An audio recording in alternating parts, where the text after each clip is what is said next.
Link my arms as Zoe and Elliot takes her school bag. She hums to herself a song I've never heard as we walk together. Okay, wait. Hold up.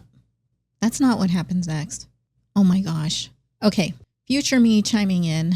Future as in future from when this was recorded. Apparently I messed up. So here is a re-recording on my own of the parts that's missing. Let's go back. Okay, so this is where that end of the first VOD ended off. I think we said this part, but let's go ahead and just start from here and we'll end at about the spot where the VOD continues. I'll let you know when that happens. I open my mouth to thank him, but Elliot points to the empty spot in front of the waffle vendor. It's time for us to order our food. Looks like we're next. Elliot orders 2 waffle supremes for the both of us. And we exchange small talk in the cold as they are prepared. The vendor works quickly and the resulting waffle is quite shocking. There's 2 thick waffle triangles stacked and drizzled in chocolate syrup, rainbow sprinkles, some whipped cream, and gummy bears? Elliot is already eating one of the gummy bears from the bottom of his dish. One after another, he pops them into his mouth with a goofy grin. Nat was right. You do have a sweet tooth. Can't help myself. I get that quality from my mother. She was always bringing home some obscure dessert. I loved it. Elliot and I take a seat on a nearby bench to eat our waffles. My mother likes to do that too, but it's not as nice when she mails them to me. I'd rather share them with her in person. You still have the opportunity to do that. You just have to tell your mom that you want more time with her. Don't you think I've tried that? It's always the same response from her. I lower my voice to mimic my mom's tone. Honey, I can't skip out on my obligation. I'll be back before you know it, love bug. My voice returns to normal. Sigh, less sigh. But she's never back, and she never stops making obligations for herself. I'm sorry to hear that, Noel. It's whatever. My family life is complicated. Always has been. I tap my fingers against my thighs, an awkward silence settling over the two of us. Surely Elliot doesn't know what to say to me. My fork, I begin to tear apart my waffle in hopes of a distraction. Anyway, Elliot speaks up to fill the silence. So, Secret Santa envelopes will be going out soon. Already? I feel like I just signed up. Remember, you need time to make your gift. Oh, right. Something homemade. Exactly, I groan. What could I possibly make? Last year, I made ornaments. What about this year? It's a surprise. You could be my Secret Santa. Huh. Doubt it. That'd be too coincidental. Hey, you never know. Unless...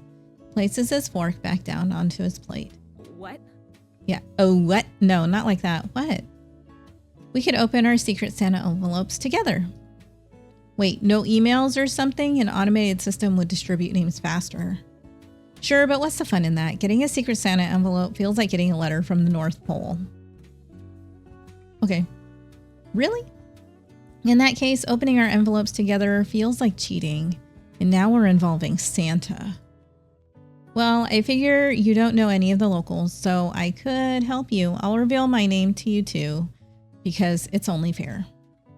Ah, like a trade. Exactly. Santa won't mind. Probably. What if I get you? You'll be baking cookies with Natty and Zoe soon, right? I'll accept a decorated one. I've never baked cookies myself. Just iced Oreos, remember? That's crazy, because like how have you never made even like pre-made cookies? You literally just like take them out and put them on the tray. That's nuts. If you make it with love and wrap it with a kiss, it'll be perfect. You're a smooth talker, Elliot. I have a feeling if I gave you a burnt cookie, you'd eat the whole thing and tell me it was delicious. As long as you put effort into what you're doing, I won't fault you for mistakes. We all make them sometimes. All of this to say, you're free to use any of my things from the school or workshop for the gift. And I can also help you make something. Just let me know what it is so we can get the supplies. Thanks. Yeah, thanks. I really appreciate that. You're welcome. The two of us finish our food in silence until Elliot stands up from his seat, dusts off his pants, holding his empty waffle plate. Shall we go back to work with our full stomachs?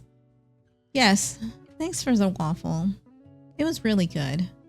Told ya, I'm 2 for 2 with the town snacks. Are we keeping score? If we are, I'm totally winning. Well, yeah, because you know where everything is. Of course you're winning. I stand up beside him, gathering my garbage. Elliot and I continue to talk and laugh as we walk through the plaza to his truck. We don't stay much longer than 2 hours at the school, but I'm able to add another sloppy coat of paint to the piece I'd been working on and then begin tracing Elliot's outline on a new set piece. When I'm home, I eat dinner and collapse onto my bed. I'm exhausted, but today's volunteer work didn't go as badly as anticipated. I actually got to open up about some things I was holding in, and Elliot answered me honestly. However, one thing sticks in my mind as I lay in bed that night. Elliot thinks I'm cute, and I don't know what to make of his words. Butterflies fill my stomach, and even though I'm tired, the lingering question of Elliot's interest in me keeps me up. December 10th. Next morning, I wake up early enough to get ready for volunteer work, but a text on my phone from Elliot alerts me to other plans. Something came up today. We'll continue building the set tomorrow. Sorry. I contemplate asking about his plans, but decide on a response that's a little less intrusive. Okay, so as I'm recording this, like a couple of weeks before this goes live, I'm guessing as to what I probably would have said. I have no idea. I think I remember this, and I don't. I'll be honest.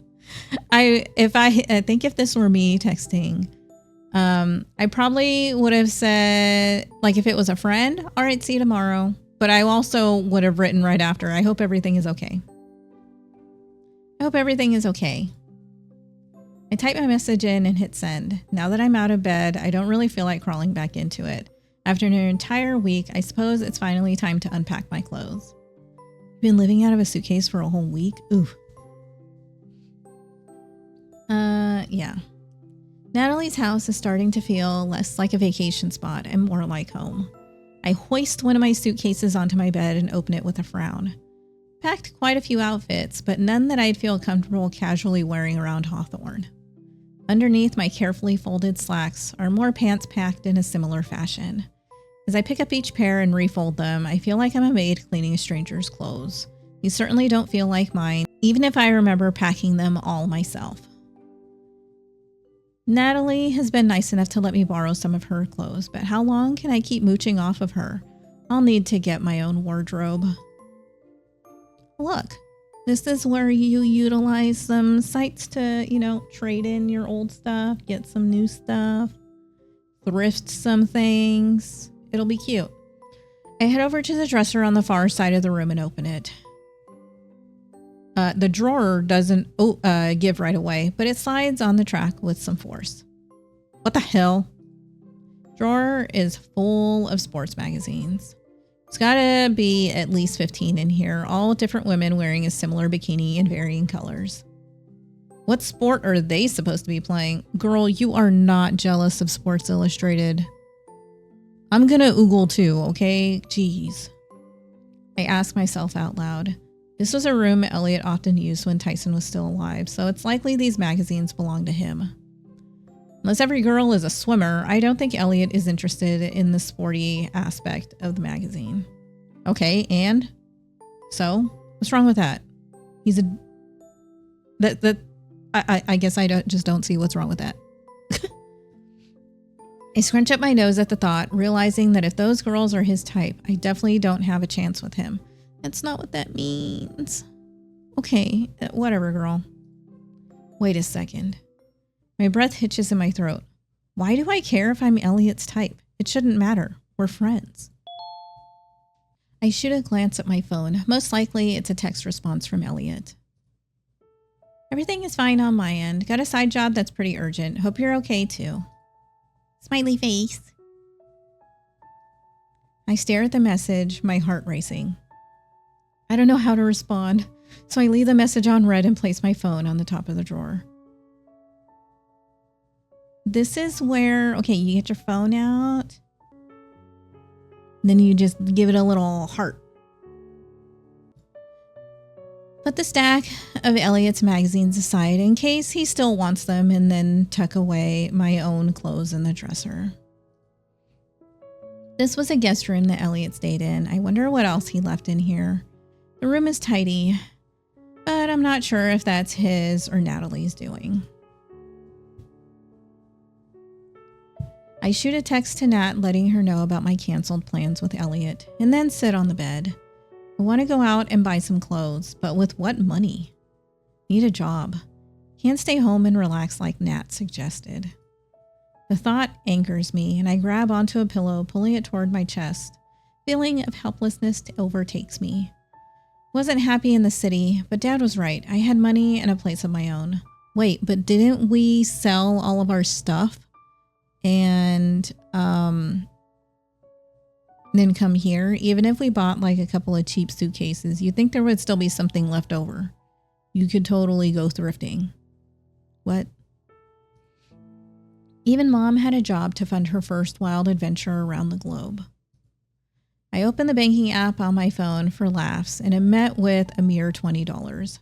Definitely not enough to buy new clothes. And I feel even worse remembering that Elliot and Nat have paid for everything. Okay, I think $10 could go a long way. But that's okay. I definitely need a job.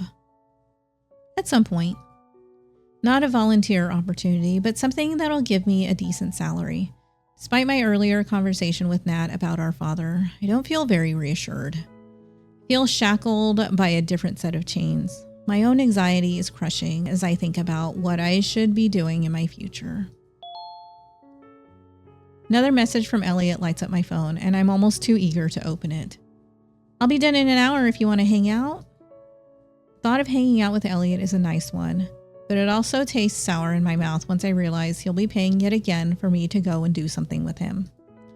It's a dependence that makes me feel uncomfortable. I type a message and hit send.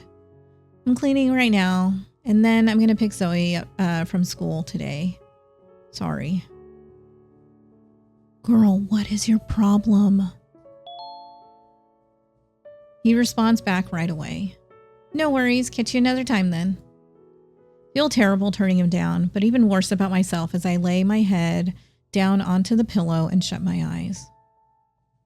But I thought we were up. Anyways, December 11th, let's go. Oh shoot, that's loud. I slam my hand over the digital alarm clock by my bed. It's Saturday, and I don't remember setting the pesky thing. After the day of sulking I had yesterday, I only want to stay in bed and sulk some more. Ducking my head back under my covers, I ignore the light footsteps of one of my housemates. It's Secret Santa Saturday. It's Secret Santa Saturday. Duh. I can hear the girls' muffled cheers through the wooden door to my room, and I nestle even further under the covers. Oh, right. Is that ceremony today? Zoe was talking about it all day yesterday when she came back from school. Honestly, my bed sounds like the better alternative. Oh, Noel, it's Secret Santa Saturday. She barges into the room, slamming the door, though I don't look up. I pretend I'm still sleeping so she'll go away, but it doesn't work. She waltzes up to my bed and yanks the covers from my body. Guess what? Guess what? She begins to shake me, even when I try to push her away. 5 more minutes, candy cane. No way, no way. Why do you keep repeating yourself? I must be in some kind of time loop or something. No time loop, I'm just excited. Why? Just for Secret Santa Saturday? It's snowing. The weather guy says in a few hours the ground will be covered in snow. Oop. Oh my gosh. I don't like the snow. Snowing on Secret Santa Saturday? That's good luck. This gets my attention. Poke my head up from my pillow finally. Snow? Like real snow? Real snow, and guess what? What? I sit up groggily, rubbing my eyes. We're going to the plaza for the Secret Santa ceremony, and there's free hot chocolate. Free hot chocolate? Say no more, I'm in. She's positively giddy, jumping up and down. Good, because Mom and Elliot are waiting downstairs. Wait, what? Already? It's like I fumble for my phone to tell the time, failing miserably. It's 9:30, but Elliot brought breakfast for us. Oh, that's nice of him. At the mention of Elliot's name, a sour feeling fills my stomach. I remember the events of the day before and feel silly for getting in my own head about being a burden. I try my best to smile at Zoe nonetheless. Hurry up or we'll be late and get stuck with the nasty hot chocolate flavors like triple dark. Gross. Girl, that sounds pretty good. What are you talking about? She sticks her tongue out at me. Gross hot chocolate flavors? Not in Hawthorne. That's what Elliot would say, but he's wrong. Zoe urges me to hurry up and get ready before leaving the room. When I get downstairs, the three musketeers are waiting for me, all laughing and chatting over a box of very familiar donuts. Try to suppress a yawn, but it quickly overtakes me as I stretch my arms overhead. She's like, oh, wow, my wrist popped. Like that. Ooh, good stretch. Look who's finally awake. You took forever. Sorry. Yeah, sorry. My bed felt particularly nice today. Good morning. Yeah, good morning, Noel. It's hard to meet Elliot's eyes, but he doesn't seem bothered that we couldn't meet up yesterday. In fact, he's smiling brightly, holding a paper bag in his hands. Good morning, Elliot. I brought you ladies some donuts. Motions to a plate of chocolate frosted donuts with sprinkles on the table behind him.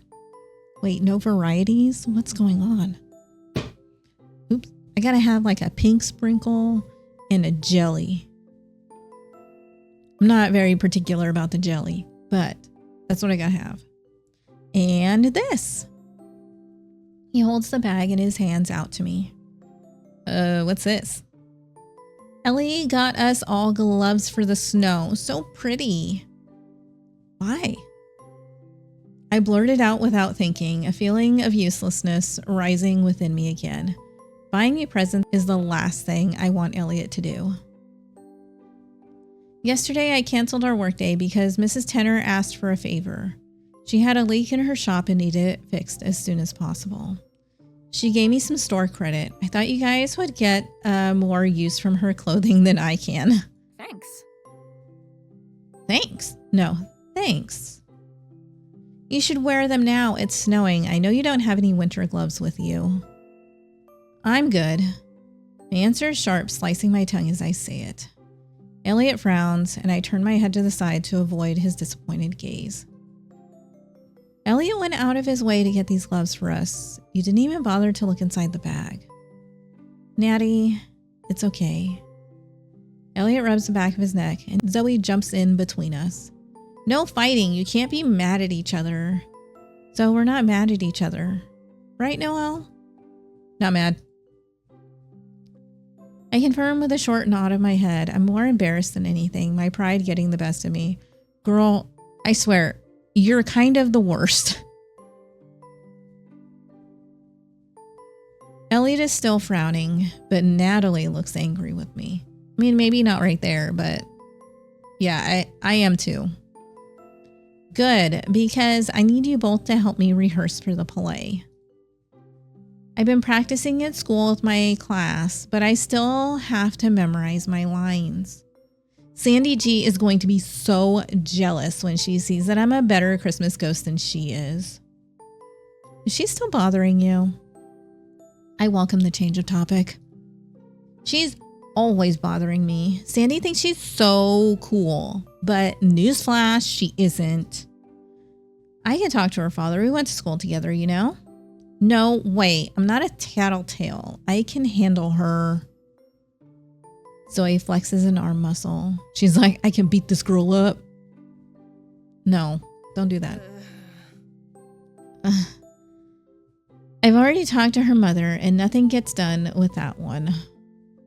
It's not how you stick it to someone like Sandy G anyway. Well, don't be a bad influence on my child. I wave my sister's words away. Zoe, you said that Sandy is also playing a Christmas ghost? Yeah, the ghost of Christmas future. It's easy then. You just need to blow her performance out of the water. All the kids will think you're the coolest. Yes, that could work, but you and Elliot have got to help me. She looks pretty pleased with herself. I'm always here to help if I can. Me too. Good. That's settled. We can go. The good hot chocolate is waiting. Yes. We can head out. Make sure you all have your scarves and gloves. It's cold out. Natalie shoots a piercing glare in my direction, and I retaliate by stuffing my hands in my pockets. I don't need gloves. Must be a city thing. No, you know what? You need gloves, and you need good gloves. Because the last time I went to the snow, or I went anywhere and there was snow, I was very upset that I didn't have great gloves. I had some gloves, but not for that weather.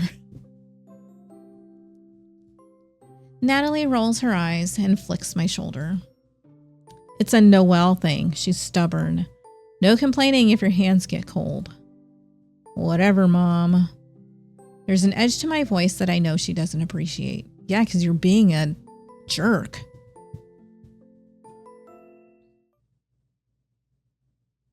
I would be staring daggers too. Elliot turns to look at me with a worried expression before returning his attention back to Natalie as we all walk out to his truck. It's snowing. My ears ring with Christmas music while snow dusts the ground. More people than usual are out and about, excitedly crowding around the plaza's Christmas tree where free hot chocolate must be served. The scene is something out of a snow globe. Zoe points to the crowd ecstatically. Yay! Yeah, that hot cocoa. All right, relax. We'll get some, but first I have to go and pick up some black fabric to fix up a hole in one of my pants. I think Gio's having a sale on fabric squares today. I'll be quick. Noelle can take me while you do that. She grabs hold of my hand that's cold to the touch. Maybe I shouldn't have been so stubborn and worn the gloves. Sure, you can point out which is the best hot chocolate flavor. Can I hang out with you girls? Elliot asks sheepishly. It's the first time I've seen him walk on eggshells around us. I nod my head, guilty. I'll need to clear the air and not let my negative feelings get the best of me. Elliot doesn't know how I feel, so how can I blame him for his kind gesture? Duh, of course. Zoe grabs onto his arm with her free hand. I'll meet you guys back in a bit. See you soon, Natty. Zoe begins to drag me forward, Elliot following us. Easy there, kiddo. You'll rip her arm off. Hot chocolate. We enter the line, Zoe vibrating with excitement. She bounces on her heels, completely ambivalent about the snow falling and hitting her rosy cheeks. Elliot has his jacket unzipped in the front. Seems like you guys aren't fazed by the snow. Are you kidding me? I love it. Me too. It's the best when it sticks to the ground, so I can build a snowman. Yeah, that's always fun. Ellie! Oh, or a snow castle, or a fort like last time. Remember, Ellie? Elliot chuckles. Oh yeah, you totally beat me in that snowball fight. Your fort was much better. Yeah, I'm a snowball fighting champion. A few feet ahead of us, a trio of kids is running around in the snow with their arms outstretched. One of the girls twirls around as the snow kisses her face. Another has her tongue out to catch the snowflakes. And the third, a boy, is taking pictures of them on his phone. I point to the group. You know any of them, Candy Cane? Zoe places her hands above her eyes as if that will help her see better and then shakes her head fiercely. Nope. You sure? I've definitely seen at least one of them in line with your teacher. Zoe shrugs and looks away from us. Evidently, she knows the kids but doesn't want to talk to them. Zoe must not have many friends her age. Yeah, her mom said that. All of her memories are with her mother and Elliot. The only other kid she talks about is Sandy G. I know them, but we're not friends. Who are your friends? She shrugs again. Do you talk to any of the other kids in school? She begins to play with her gloved hands. Sometimes, yeah. Do you ever build snowmen with them or invite them over to watch TV or something? No. Why not? They don't like me. She says her answer with a calm finality, looking up at Elliot and I as she does so. What? No, don't say what like that. What? How can that be? It's because my dad is dead. They're always whispering about me when I walk into the room like I'm a weirdo. So I yell at them, and no one wants to hang out with me because they think I'm mean. Frown disgraces her face as she tries to look away from Elliot and I. It's not my fault they're talking about me. No, that isn't your fault at all. But if something like that happens in school, you can tell your teachers. Why? When Dad died, they acted like I was weird. I hate it! I hate it! I hate it! I hate it! Oh, poor baby. She stomps her foot into the ground, leaving an imprint in the snow. Tears begin to fall down her face. Crouched down by Zoe's side, reaching out to put my hands on her arms. I would do anything to take her pain away. People don't understand how we're feeling sometimes. They only look at what's happening on the outside. Yes. If they knew how you were feeling, most of them wouldn't treat you that way. When I was in school, people made fun of me and your mother because our mom was never around for school events or holidays. Really? Really. They treated us like aliens because they all had their moms with them. They didn't understand what it was like for us not to have her around. How did you get them to stop? I told them how I was feeling, and they stopped. You have to be open and honest with people so that they'll understand how you're feeling.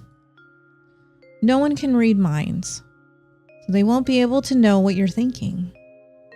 It's really hard to do. I know. That's why I'm going to start. Take a deep breath and stand up. Hold up my wet hands, pink from the cold. Elliot?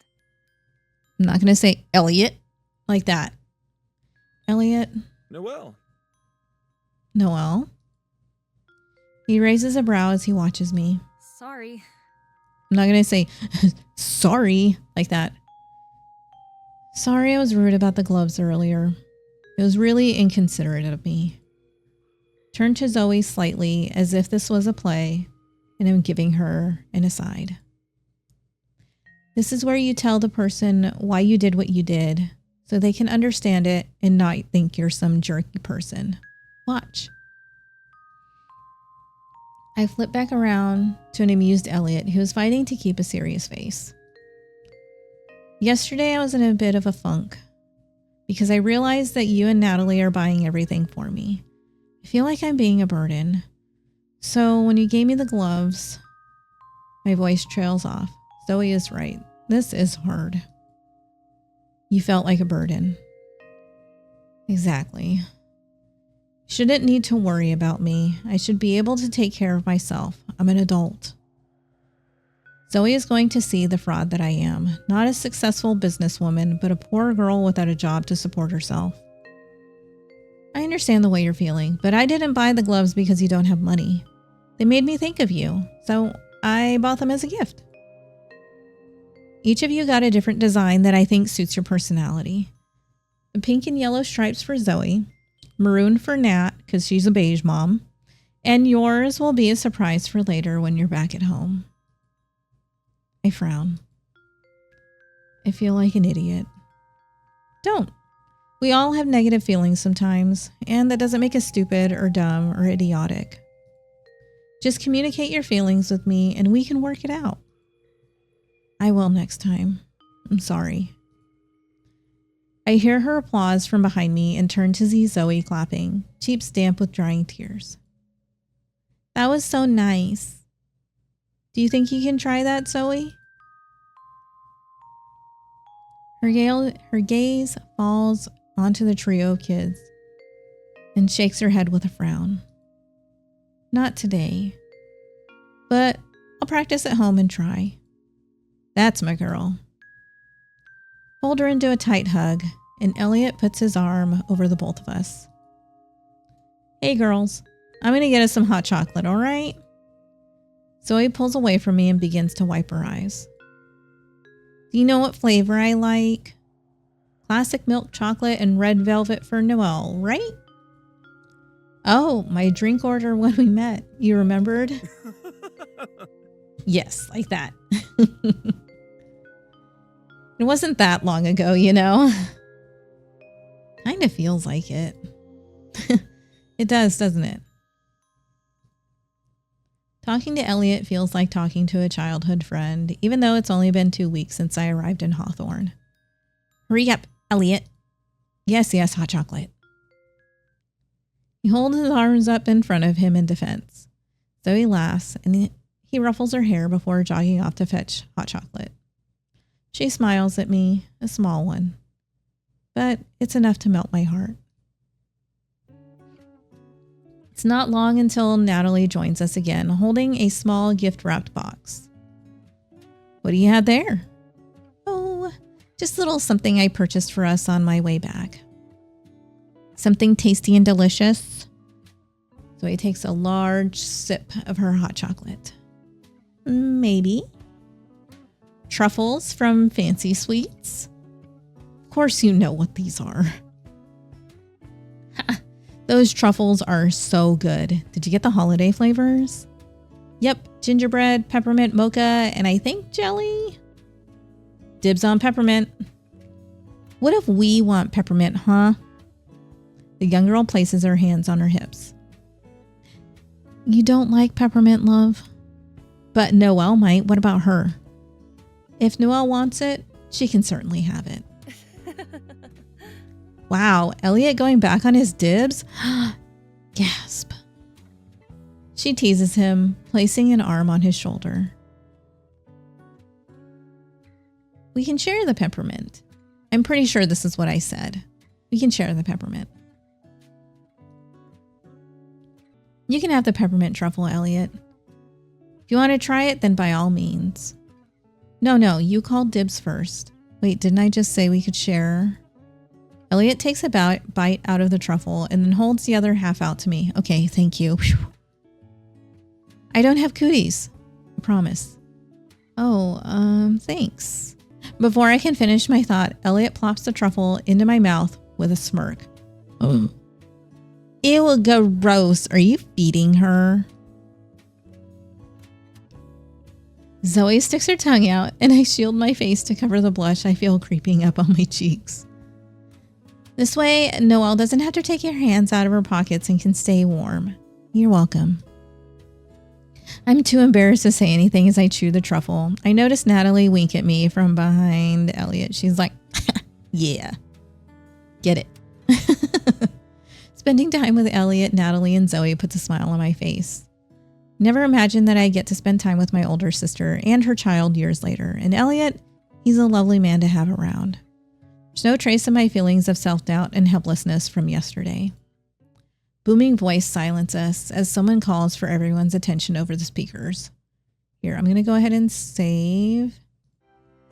Come one, come all. It's time to reveal the names of this year's Secret Santa. Oh, I can't wait to see who I get this year. Last year you had Mr. Rhett, right? What did you make him again? Zoe and I sewed him some ties. Oh yeah, the green elf one. You can sew like actual clothes? I taught myself online a few years back. It's proven a useful skill for this very occasion. I remember when I tried to learn some sewing, or I told myself I was going to learn some sewing. Guess what? I didn't. Might be useful now. Who knows? Wow, look at you go. Someone will be coming around with a Santa hat. You're going to pick an envelope from it, but do not open it until you get home. What if I pull my own name?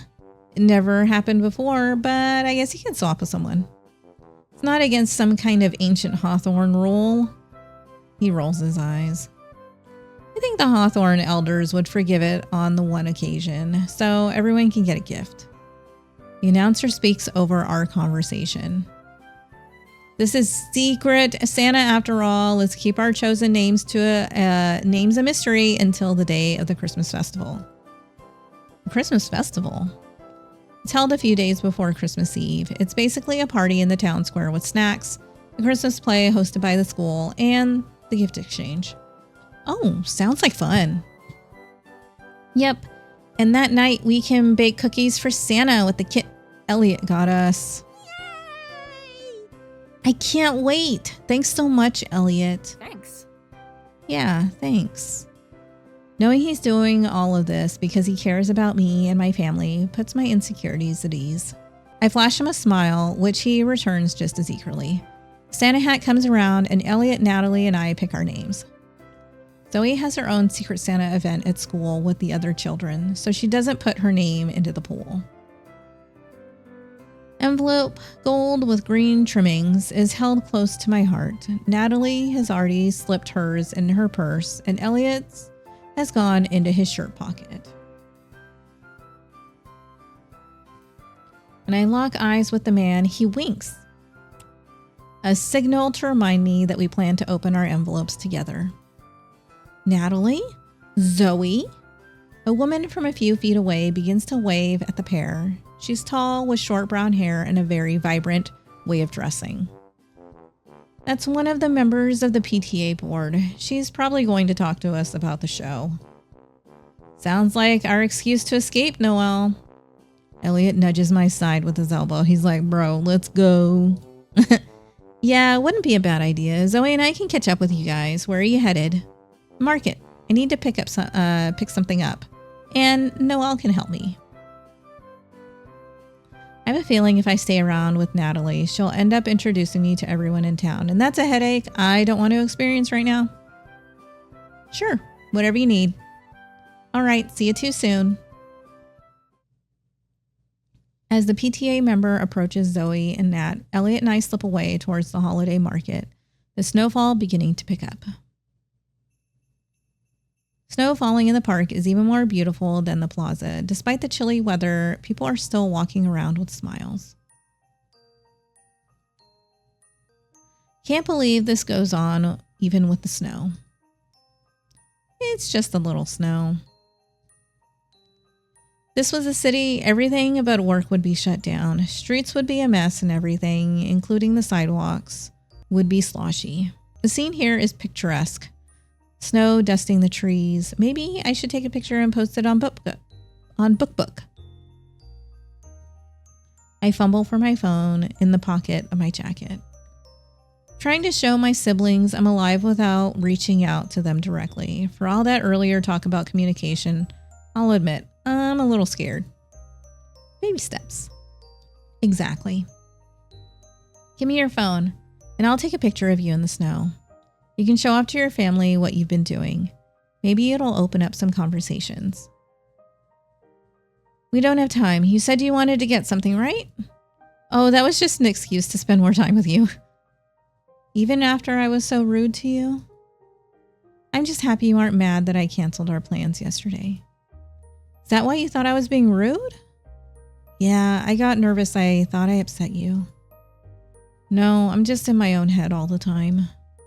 Well, then this is a good way to get out of it. Look around you and capture the moment, especially with you participating in that moment. Think so? I don't take many pictures of myself. Why not? I don't know. Who would want to see it, you know? You know what? I actually have these kind of thoughts too. I normally take pictures of other things, normally not me with stuff. Anyways, beside the point. If you had added me on BookBook, I'd want to see it. Oh, do you have one? I can add you. No, I don't do social media. It's too much brain power for me. How do you keep up with what your family is doing? I'm in a group chat with my stepmom, dad, brother, and his wife. I don't need to share the memories with everyone else. Oh. Yeah, you can take the picture as a gift to yourself, so you can remember these moments. Elliot smirks at me, a twinkle in his eye. So, your phone? Elliot pushes his hand out and waits patiently for me to give him my phone. Your mom is sure to see how much fun you're having. I hate that this is a good idea. He chuckles as I begrudgingly place the phone into his hand. What kind of pose should I do? Something natural.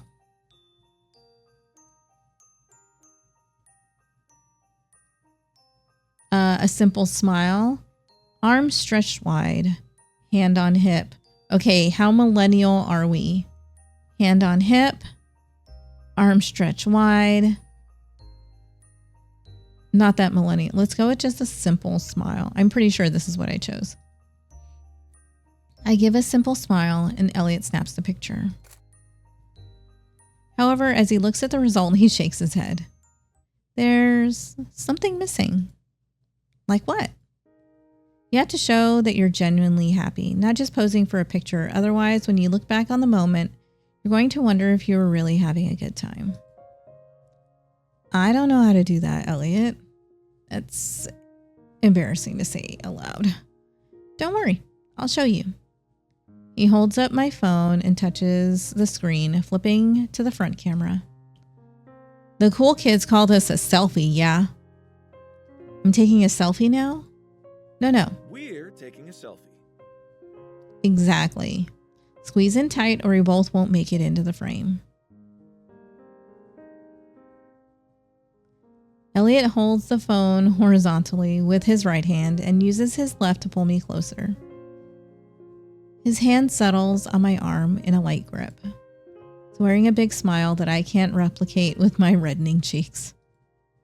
Now's the part where you smile, Noel. Right, yes, just a minute.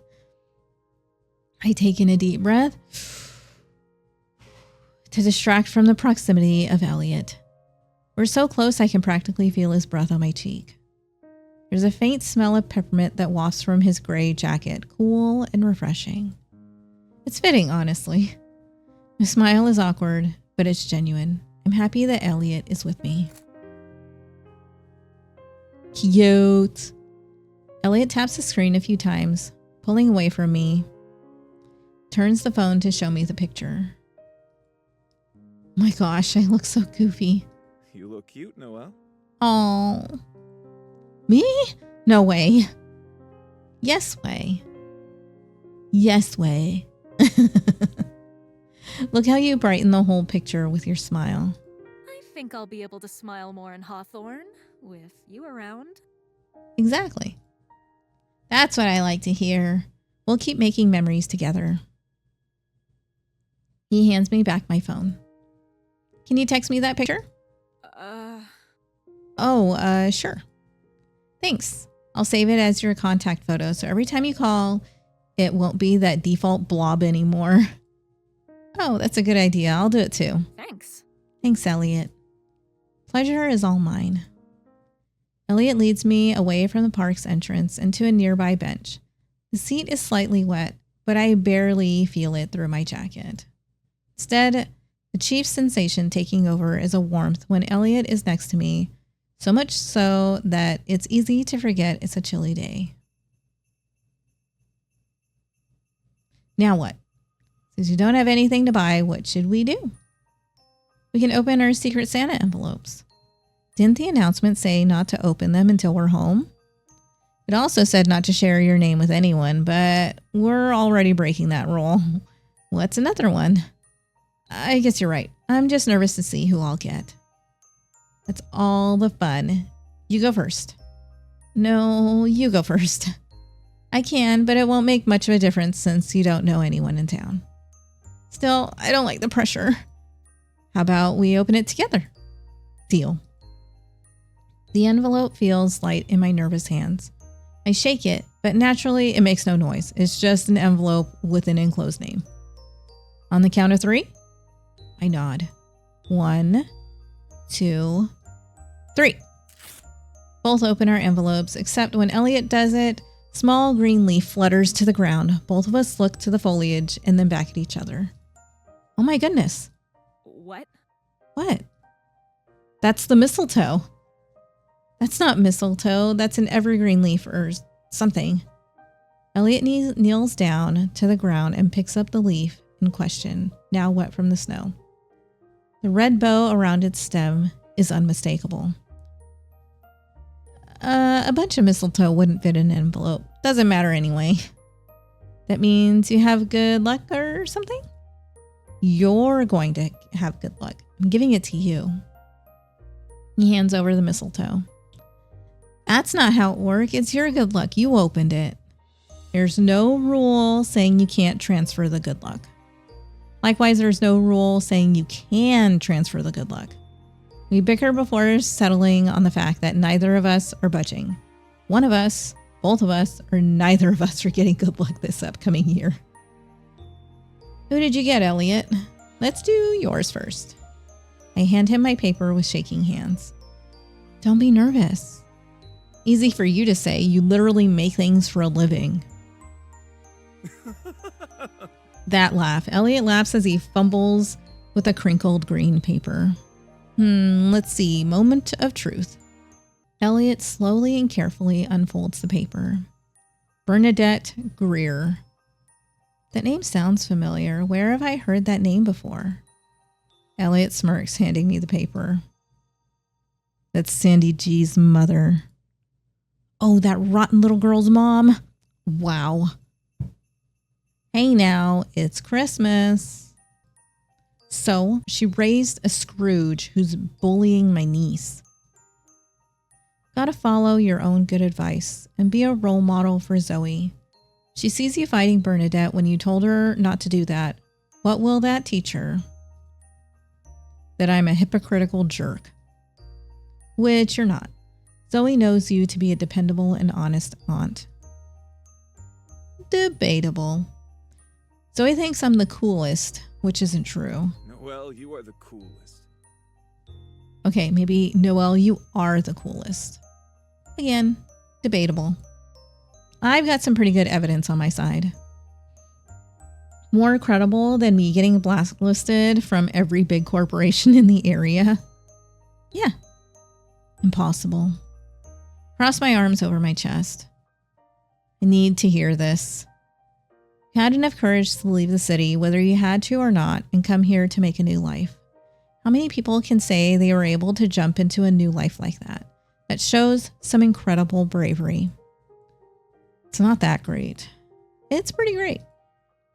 He shrugs his shoulders. There's no way I'm changing his mind. He's proud of his answer. Honestly, I wish I could see my failure as a new opportunity like Elliot does. Noel. Okay, anyways. Don't look at me like that, Noel. It's Christmas. Lighten up. Fine, whatever. Let's just open your envelope. I unfold Elliot's paper and you got Miss Weber, my high school science teacher. It's cute. What are you going to make her? I'll have to think about it. Places a hand under his chin. Tell you what. Next week, we'll finish building early and head back to my workshop to see if we can come up with something for Bernadette and Miss Weber. Sounds like a plan. I tuck away my Secret Santa card in the pocket of my jacket, and Elliot does the same. Cool wind pushes through my hair, and I shiver. I should have taken your gloves. My fingers feel like ice right now. Do you want mine? What? No, you're supposed to say that's what I get for being stubborn. Why? Doesn't seem like a helpful answer at all. But it is what I deserve for being stubborn. See, that's your problem, Noel. You play judge, jury, and executioner all on yourself. I'm not upset, so you shouldn't be either.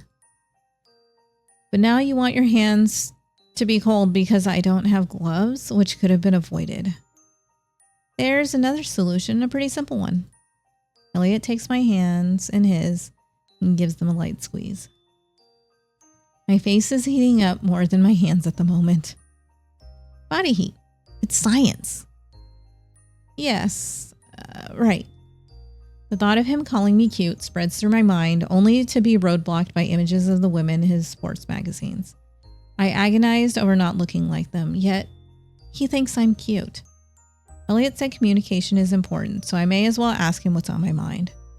Girl, no. I have a question. I try not to focus on the sensation of our hands together and instead swallow. What about?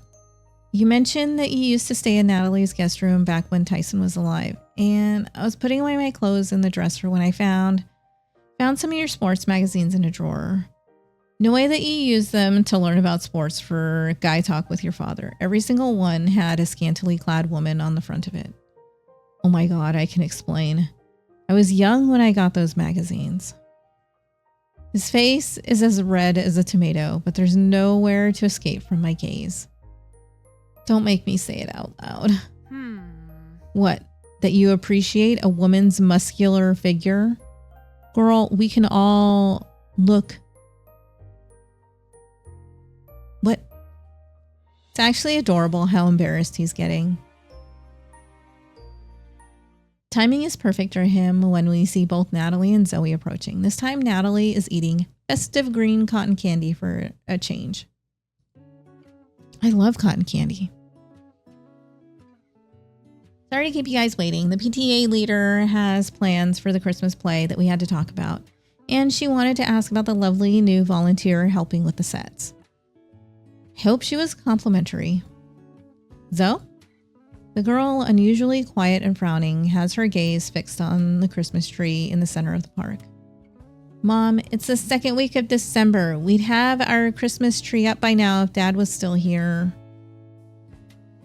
All eyes fall to Natalie, who seems flustered. A look of worry in her eyes. I didn't think you'd still want to decorate for the holidays without Dad. Both Elliot and I can see through her excuse. Of course Zoe would want to participate in a festive Christmas. The real reason there's no decorations in the house is the same reason the place looks unlived in. Natalie is preserving her memories with Tyson, just like Elliot prompted me to do with our selfie. I could help put up the tree if you want. Me too. No. Oh, girl, stop. What? Thanks, but it's not necessary this year. Why not? How is Santa going to find our house with no tree or Christmas lights? She's right, Nat. Santa needs to know we celebrate Christmas. Yeah, but... Elliot places a hand on her shoulder. Tyson wouldn't want you skipping out on the festivities. Do it for Zoe and Noel. It's her first Christmas with you guys.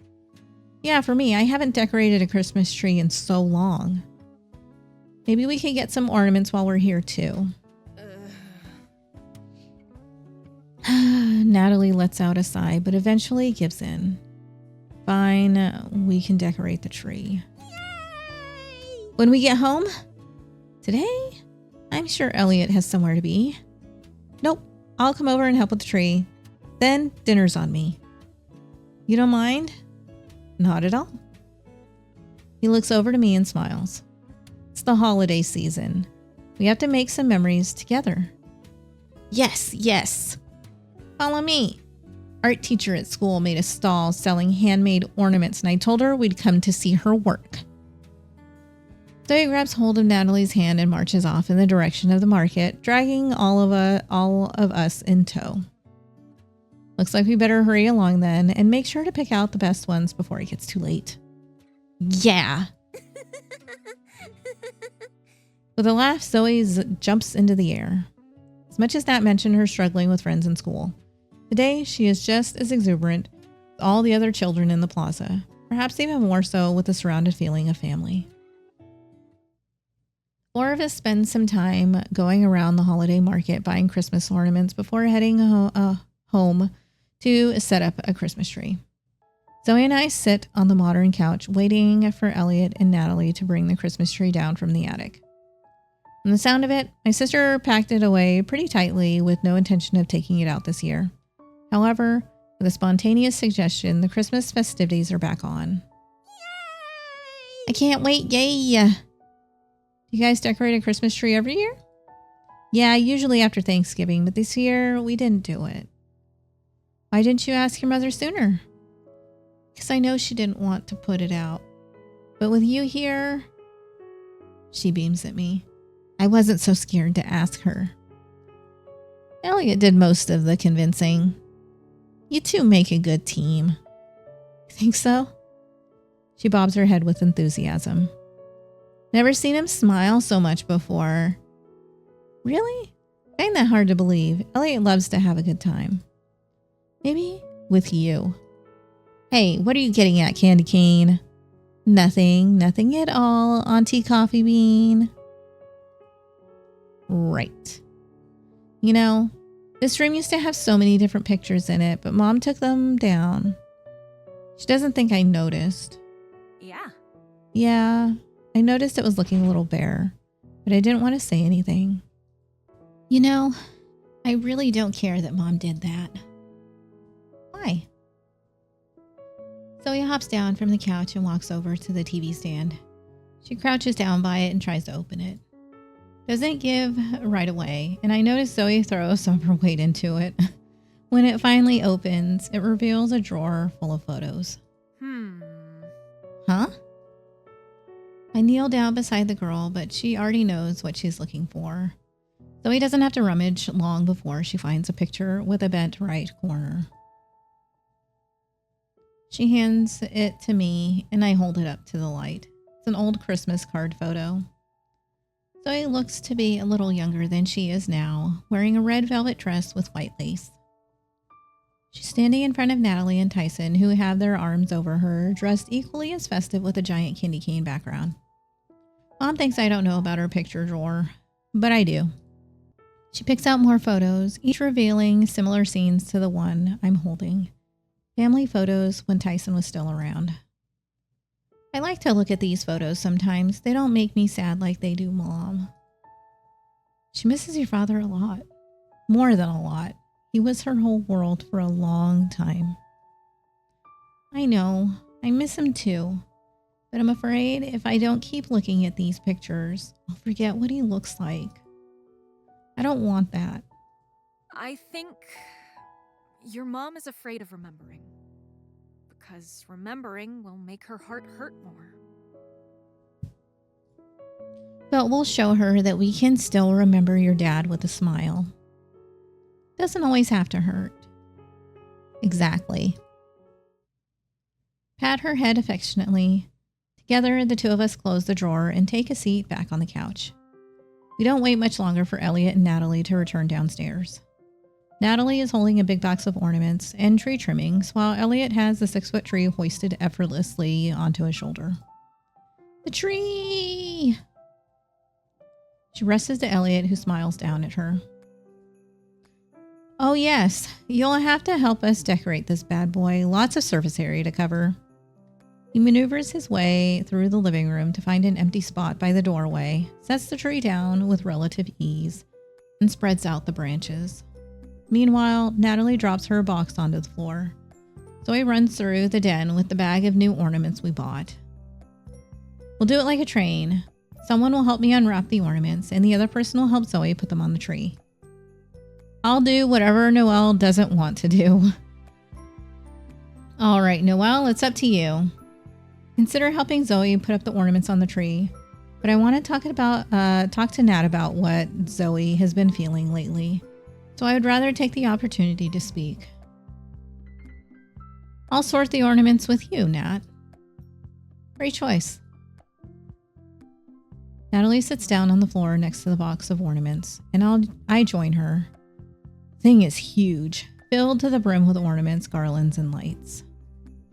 First things first, Elliot, if you plug in the tree, there should be lights built in. Aye, aye, Captain. Zoe, take this green garland and put it around the tree. Oh, and take the skirt for the tree, too. Okay. As Zoe and Elliot go off to do their task, Natalie places an armful of ornaments next to me. Anything that looks like it could break goes at the very top of the tree. Pretty ornaments in the front, extras on the bottom. There's also ornaments with family pictures or names on them. Those I want in the very front. I think I can manage the task. There's so many different kinds of ornaments in this box. I suppose they must have accumulated over time. Some look brand new and others look like they've seen better days. I sort all the cartoon characters into a single pile, which Zoe takes and places on the middle tier of the tree. Last ornaments are handed off to Elliot, who places them on the top branches. Last pile has all kinds of family photos and nameplates. One ornament catches my eye particularly. It's a picture of Tyson and Natalie hugging Zoe in a red velvet dress. I'm getting kind of thirsty. Why don't we get some water from the kitchen? I want to bring up the picture to her, but I don't want Zoe to know about it. This is a conversation best kept to ourselves. Natalie looks suspicious for a moment, but turns her attention to the others. We're getting some beverages. Do either of you want any? Iced tea. I'll have what Zoe is having. No problem. We'll be back. Natalie guides the two of us to the kitchen, where she heads directly for the fridge in search of the iced tea. So, are you really thirsty? Or did you want to talk about that ornament? What? You saw? I'm not an idiot, you know. I knew you'd eventually stumble on our old family memories. You didn't do a very good job of keeping them hidden. To be fair, I didn't think that I'd be putting out a tree this year. What's the real reason for that, Nat?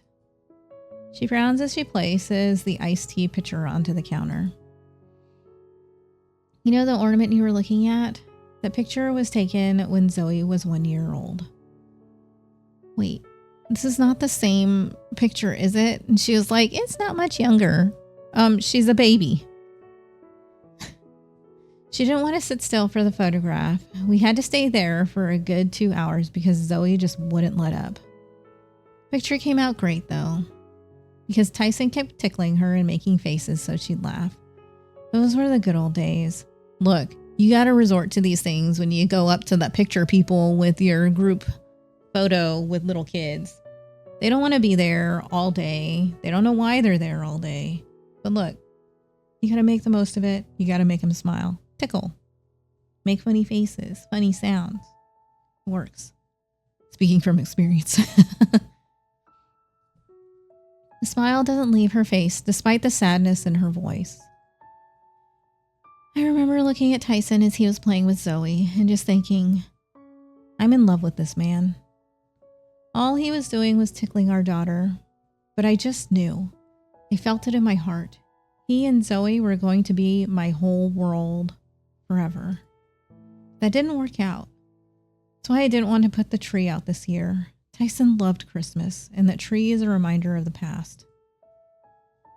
Part of my world is gone, Noel. I'll never see Tyson again.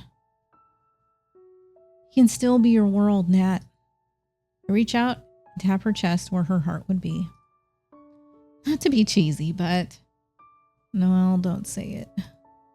It's true, though. He's in your heart, isn't he? He is. And with Zoe's, too. Can't just erase everything that happened because it hurts to remember. You're just hurting Zoe in the end, you know. She wants to remember her father. I know I'm being selfish. That's why I'm seeing a therapist, so I can make some sense of my feelings. Grief isn't something you just get over, but I think we can start to see the brighter sides of life. You've been hanging out with Elliot too much. Huh? You're starting to sound like him. Well, that's because he has good advice. There's a lot of other good stuff too, I bet. Oh, shut up. Zoe is in the next room. Natalie lets out a laugh. It's good to see her with a lighthearted smile. We both know she can't hear me. She's preoccupied with Elliot. That's why you wanted to come to the kitchen to talk. Elliot is great with kids. She'll be having too much fun to worry about us. Thank goodness. Without him, I don't know if Zoe would have talked to anyone, would have had anyone to talk to when Tyson was sick. Yeah. She mentioned that the other kids pick on her because she lashes out when they talk about her dad. I've discussed with other teachers and guidance counselor, but we haven't worked out a solution yet. We'll figure it out together. I'm glad you're here, Noel. I really missed you. Yeah.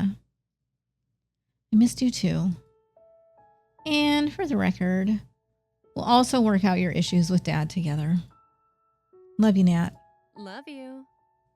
Love you, Noel. Now, can you grab some cups? We have 2 thirsty workers who think we came in here for drinks. Right, of course. Nat pours the drinks and lets out a grunt at Elliot's gift bag that's still on the counter. You should really take the gloves Elliot bought. Oh, we were having a moment and I almost forgot. I apologize for how I acted earlier. Figured you were acting out for some reason. What? What? Everything is new for you here. Must be taking some time to adjust. It's okay to be a little stressed out. Just don't want you and Elliot to keep buying me things. I haven't had to rely on anyone for 8 years. I'm only paying for you while you need it. Once you get back on your feet, I expect you to pay me back somehow. She says it with a small laugh, but I take it to heart because I do want to pay her kindness forward. Anyway, Elliot doesn't know about all that. Giving gifts is just his love language. That's why he brings food all the time and offers to pay for things.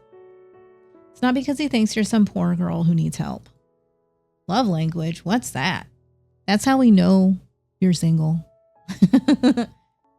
Something I learned in therapy, actually. There are different ways that people prefer to show their affection, and it doesn't have to be strictly in romantic terms. For example, Elliot's is gift giving. When he cares about someone, he likes to give them gifts to remind them how important they are to him. For other people, it's physical touch, like hugs. Others like to hear they're important to the other person spoken aloud. Huh, that's interesting. Isn't it? Mine is acts of service. If you do something for me, I know you really care.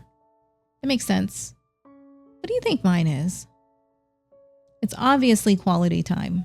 When someone spends time with you, it shows you they care. Me too. Like when you spend time with Elliot. Oh, hush. It's always about Elliot with you. Hey, I'm just saying what I'm seeing. Uh-huh. You can't say that you and Elliot don't have good chemistry. You guys vibe well together, even just as friends.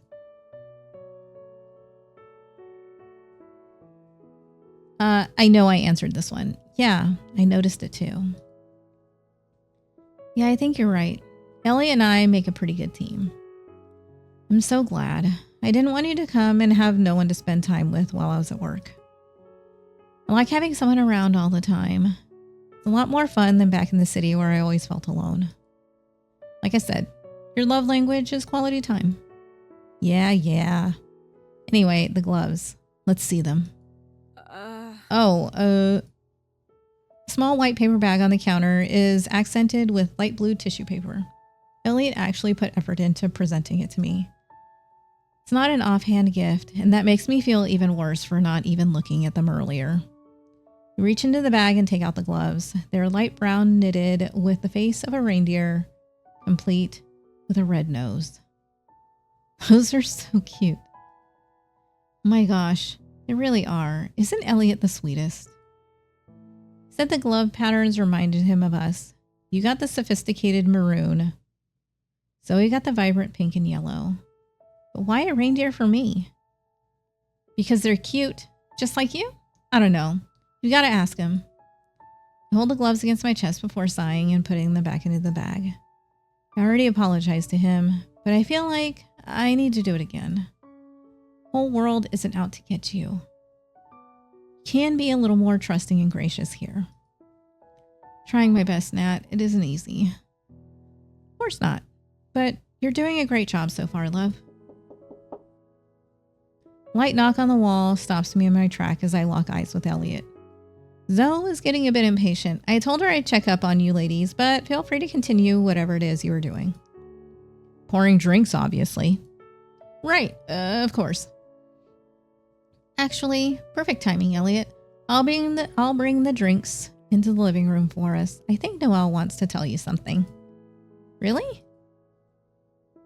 I guess so. Mumble to myself, scratching my scalp. Okay.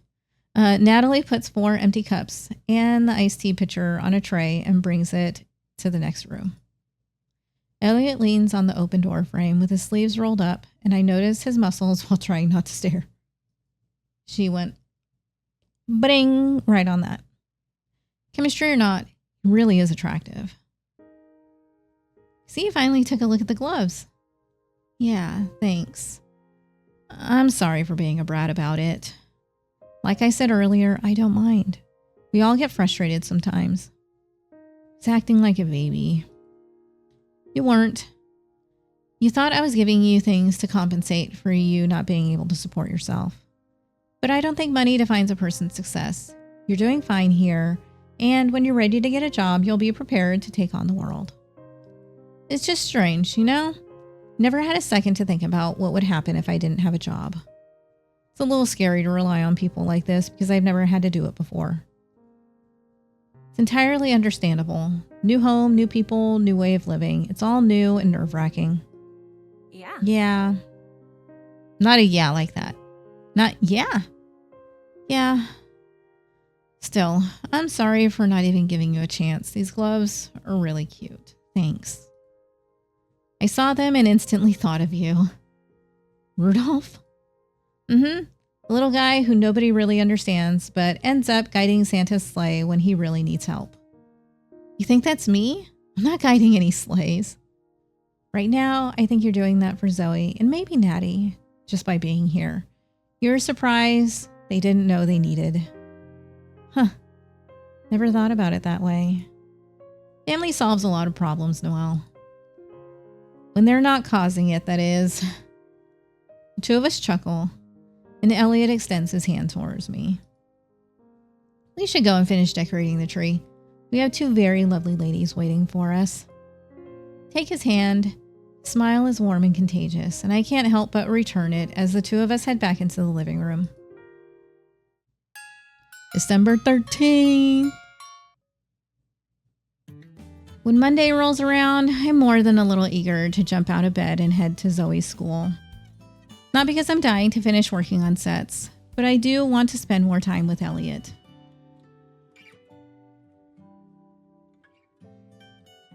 In the school's auditorium, I let out a yawn before getting back to painting one of the sets. There are quite a few set pieces that Elliot has planned, and we've been able to finish at least half of the batch. Today I'm adding a second layer of paint to some sets Elliot worked on in his workshop the other day. He's going to go back after my coats to add details. I'd say the sets are coming out great. The only thing we have to worry about is helping Zoe rehearse her lines. So today Elliot and I will be picking her up after school and heading home to practice. Almost done? I hear Elliot call out for me from the other side of the auditorium. I look up from my work and nod. Just about. After this dries, you can add the details tomorrow. Great. I think Zoe gets out in a little bit. We can wait outside the school for her. Hawthorne Academy for Learning is a beautiful school. As Elliot and I wait outside alongside the other parents, I catch sight of classes being conducted on the terrace. Do you ever think you'd find yourself at a place like this, picking up a child from school? My eyes snap to Elliot, who motions to the building with his head. He goes like, over there. No way. If you asked me in high school, I'd say my future would involve me living in a fancy place in the city with a great paying job and a rich husband. A rich husband? Did your dad want that for you too? No, that was all me. I thought my ideal partner would have a ton of money and be really handsome. Turns out I ended up single and jobless. Teenage me would be so disappointed. What about present you? She's a little bummed about being single and jobless, but I'm sure she'll get over both. Is present you open to the idea of dating someone with only a moderate amount of wealth? Yeah, I guess I am. I didn't see dating back then as I did now. I thought of it only as a means to get a husband to support me. That's what my father put in my head. That's an outdated viewpoint. I know, dating should be about spending time with someone you care about. But what do I know? I've never even been on a date before. Well, I haven't been on very many either. That is not true. Natalie told me you had an ex-girlfriend. I had a girlfriend, yeah. One ex. We dated for about a year after Natty and Tyson got together. Haven't dated anyone since. Why? What happened? She's like, what? Oh my gosh. No way. She's like, a cutie like you? No way. You don't see very many new people coming to Hawthorne, and the girls here never really clicked with me. Kiara was someone I was trying to connect with, but we were very different. I want to make memories and have a family. I think she just wanted arm candy to bring to parties, especially since her father was always talking about my muscles. It was weird. I can't help but giggle. You know what? That just means her father thought you were hot. So there's that. I guess. But I'd rather someone like spending time with me because we get along, not because they think I look good to their parents. That's just the bonus. Exactly, Noel. You get me. He winks playfully and laughs. I feel the same way, but no one ever used me for arm candy. At the office, one person had feelings for me, but they never asked me out. I found out after they got moved to another company branch. Office love must be so romantic. Oh yeah, we'd crunch numbers together or something. I shrug, letting my shoulders droop. It's funny. Never really thought about romance friends or even family back in the city. I was so hyper-focused on succeeding. Now that I have time to think, I'm wondering what I missed out on. We're young. There's so much time. Life isn't over. Did waste a lot of time though. It's not wasted time if you learn from it. Maybe. Everything happens for a reason. I don't know if you'd still find yourself here in Hawthorne if you didn't have the city as a stepping stone. Maybe it's selfish of me to say, but I like having you around. Okay, I know we answered this one. I like having you around too. Pause for a moment, but my feelings are clear. I like having you around. Yeah. You do?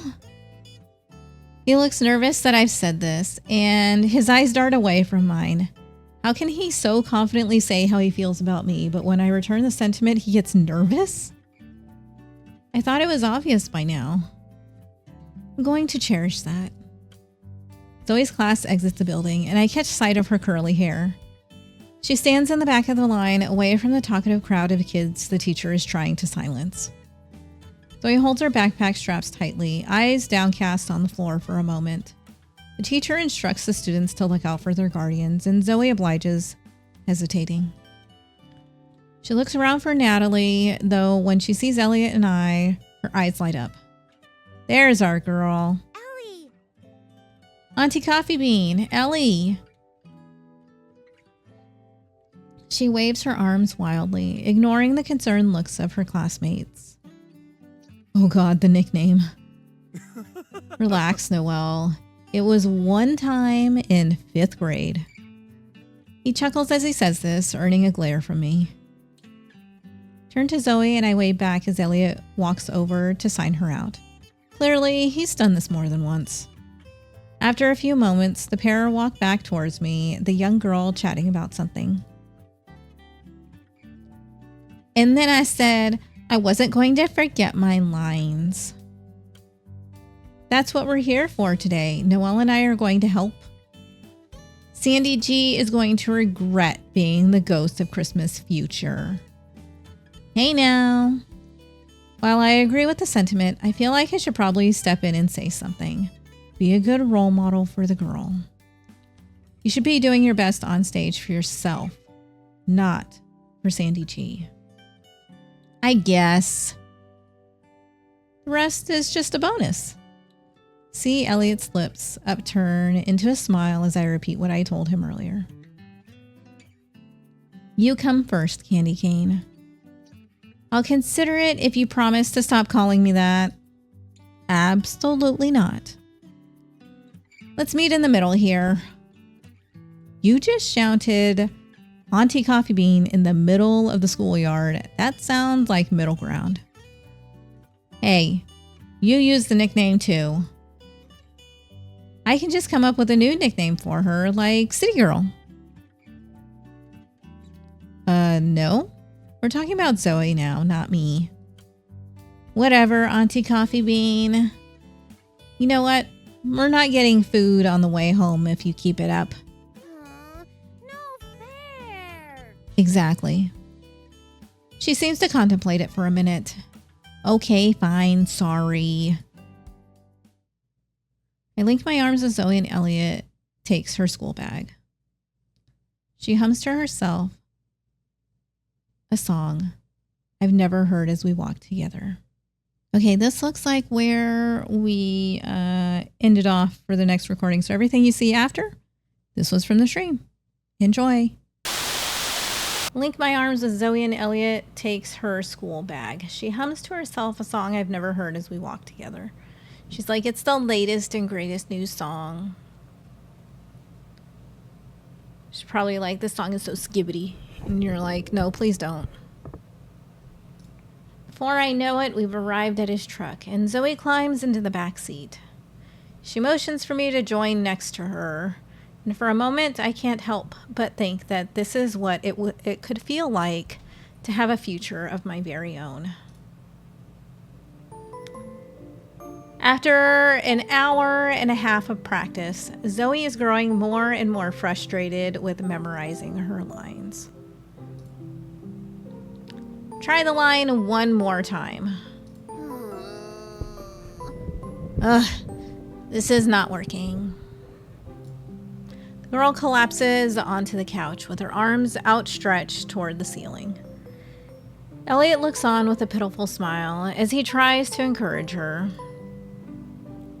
I think you'll nail it this time for sure. Will I, Ellie? Won't know if you don't give it a try.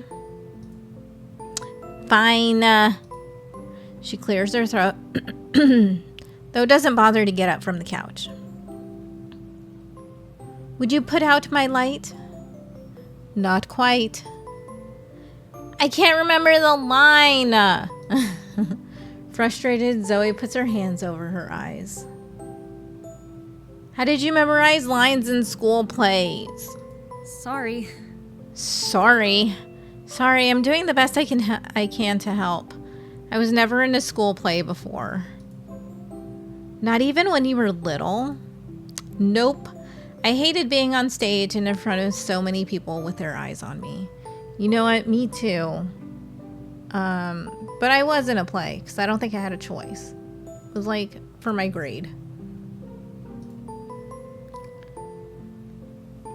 Why?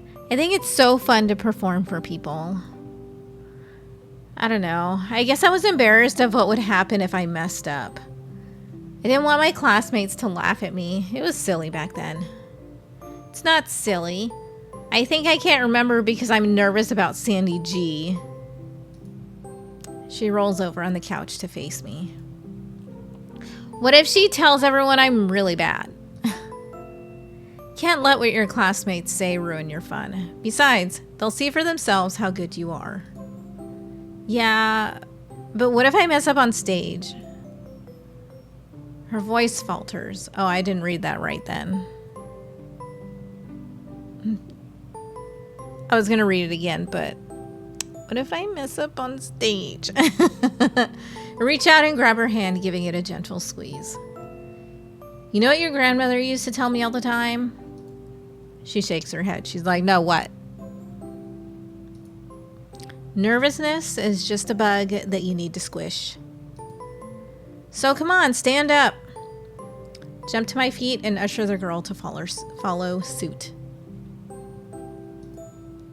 She hesitates until Elliot stands by my side. Then she sluggishly pulls herself off the couch.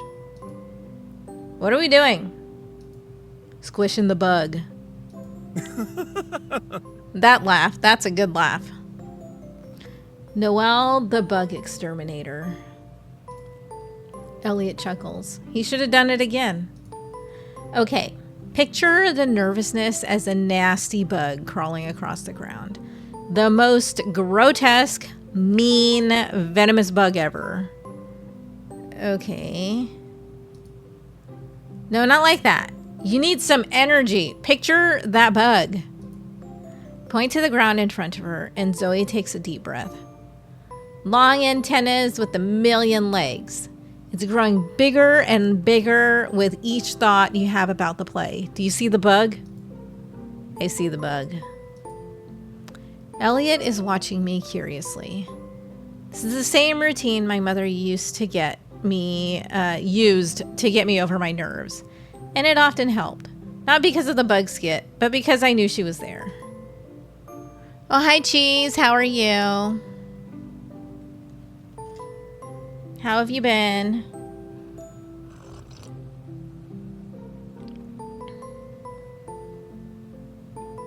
You only got notified now? Oh. You didn't miss much. We picked her up from school and we just started rehearsing. And she's like, I can't do this. I can't memorize lines. So we're trying to give her a pep talk. Elliot, do you see the bug? Oh yeah, I see the bug. Now what? What do we do with the bug? We squish it. I stomp my foot on the ground and twist. I don't think you're doing it right, Noel. You said it was a big bug, so we might need both legs. You're absolutely right, Elliot. Our nervousness is big and growing, so we have to stomp it really hard. The three of us are stomping the ground, hopping around to stomp the invisible bug. Okay, by the end of the moment, we're all laughing. Luckily, Natalie isn't home from work. Otherwise, she'd think we were causing a ruckus. Feel better? A little, yeah, but I still can't remember my line. Well, we only squished the bug. Now that it's not distracting us anymore, we can try again. All right, little lady, let's hear it from the top. Zoe rolls her eyes, but she's smiling. We'll need a few more days to practice, but I'd say today was a successful attempt. December 16th. What day was it when we last looked? I don't remember. Anyways, hold on. Save. Oh, we're at the workshop. After several days of working on sets at the school and rehearsing lines with Zoe at home, Elliot and I have finally made some time to work on our Secret Santa gifts. Oh, that's right. We got that little shit, Sandy G. We have her mom. And then Elliot has his teacher. I'm a little nervous to intrude in his workshop, but he assures me that his place is my place for the time being, and I'm free to use anything I need to make Bernadette's gift. The problem is, I've only ever painted sets with Elliot. He's done all the drafting and crafting. I don't know where to begin with this homemade gift. Elliot stands by the doorway, a bead of sweat glistening on his forehead as he carries a large storage bin into the room. Drops it onto the floor with a thud and kicks it towards the center of the room. What's all this? Tons of crafting supplies. Check them out. I rummage through the storage bin, finding pipe cleaners, ribbons, pre-cut ornaments, glue, and the like. No fancy power tools or wood stains. Something a little more beginner-friendly. But pipe cleaners, I'm not Zoe's age. I'm trying to impress Bernadette. Nah, fuck this lady. And her stupid kid. I'm not trying to be friends.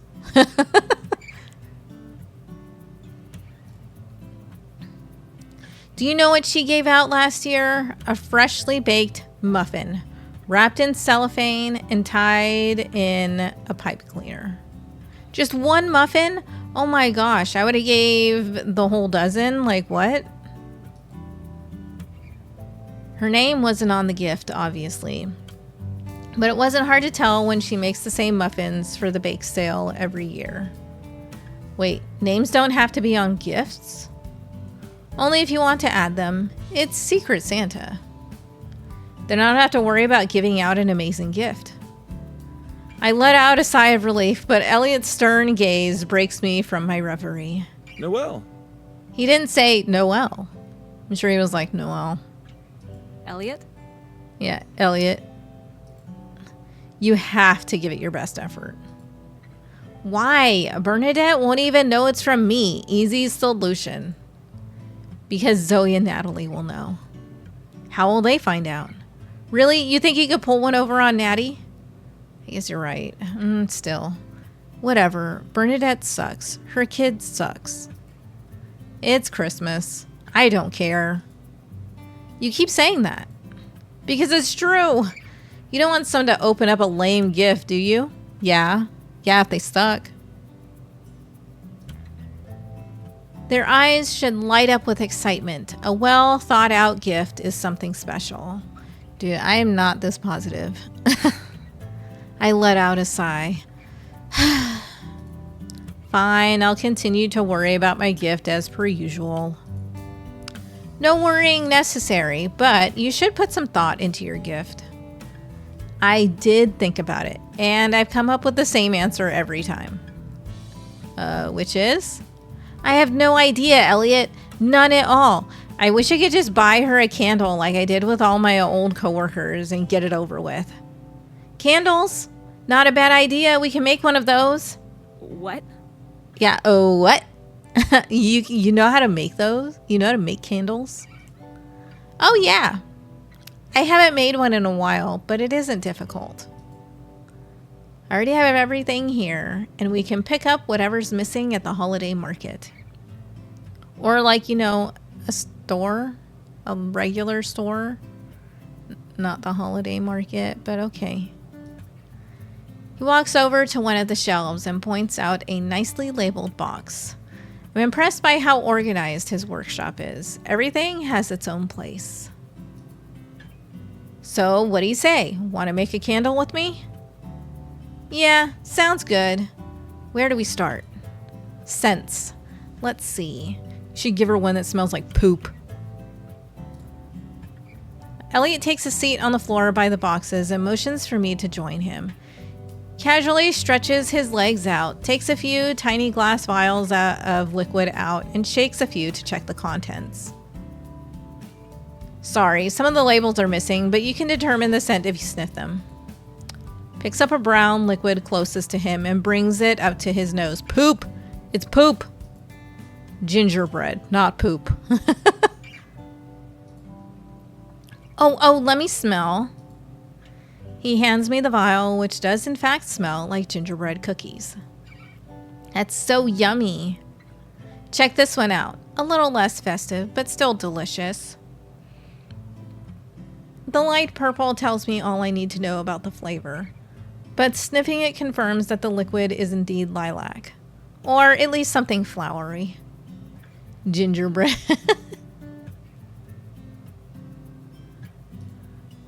This one is just like perfume. It's my favorite. Lilac? Yeah, light, flowery, long-lasting. Oh, note to self. Elliot likes light, flowery scents. Not powdery floral, but a light floral. Got it. Wow, didn't take you for a guy with a complicated taste in perfume. I'm a man of many talents, I'll have you know. I'm learning that. What else don't I know about you? You don't know a lot of things, actually. Probably a lot, same as what I don't know about you. So why don't we play a game? What do you have in mind? Oh no, what kind of a game is this? 20 questions. Oh nar. That board game where you have to guess what object is on the card you drew? No. No? Wait, is that a thing? Yeah, I'm really good at it. I was thinking more along the lines of you ask me 20 questions and I'll ask you 20 questions. 20 is a lot. 10 might be better. 10 is not enough. Fair enough. Fair enough. Like you said, fair enough. You go first. Ask me anything. Let's see. Favorite color? What is your favorite color? Really? That's so simple. You can ask anything and you choose that? Yeah, because you can judge a lot by knowing someone's favorite color. Yes, your favorite color says a lot about you. Exactly. What does red say about me? That you're warm, but also have a fiery spirit. You're very bold. You go for what you want. What kind of magazine response is that? I did a lot of personality quizzes on my commute home. Probably not the same thing you'd read in your magazines. Clears his throat, cheeks lighting up. Okay, I deserve that one. Anyway, my first question then, what's your favorite color? Green. You know, we'd be the perfect match. Red and green, very festive. So cliche, you dork. Yeah, you freaking dork. Hey, I'm just saying. Silence befalls the two of us for a moment before Elliot speaks up. He's frowning, and I can't help but wonder what's on his mind. Was life really lonely back in the city? That's another question. It's supposed to be my turn. I raise my finger in the air for a moment and drop it along with my shoulders. It's something I've been wondering about. Curious about city life? Curious about your life. You won't find anything exciting, but the answer is yes. I lived alone and had no friends. I only talked to my coworkers about work. Had no life outside of the office. Even when we went out for drinks, we'd talk about what nonsense the higher-ups were doing. I was distant from my family, but you know that part already. I was in this little business bubble, and I didn't care who existed out of it. But sometimes at night, the bubble would pop, and I'd think about my family, my hollow friendships, how simple thank you texts from my parents felt like a luxury. I would remember who I was for a few minutes, but then I'd go to sleep and wake up again as Noel, the business manager. The only thing that mattered was work, and keeping up with family felt like too much of a bother. When they didn't reach out, well, I guess everything just felt normal. Like, this is how life was supposed to be. Everything sucked. It still kind of sucks, but a lot less. Wow.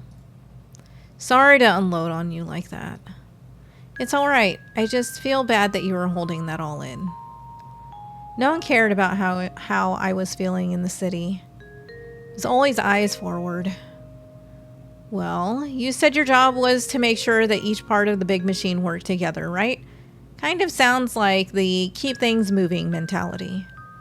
Exactly. No time to consider my own happiness. My soul was so worn down.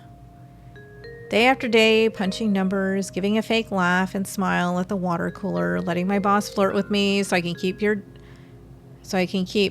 I'm sure that's supposed to be my job.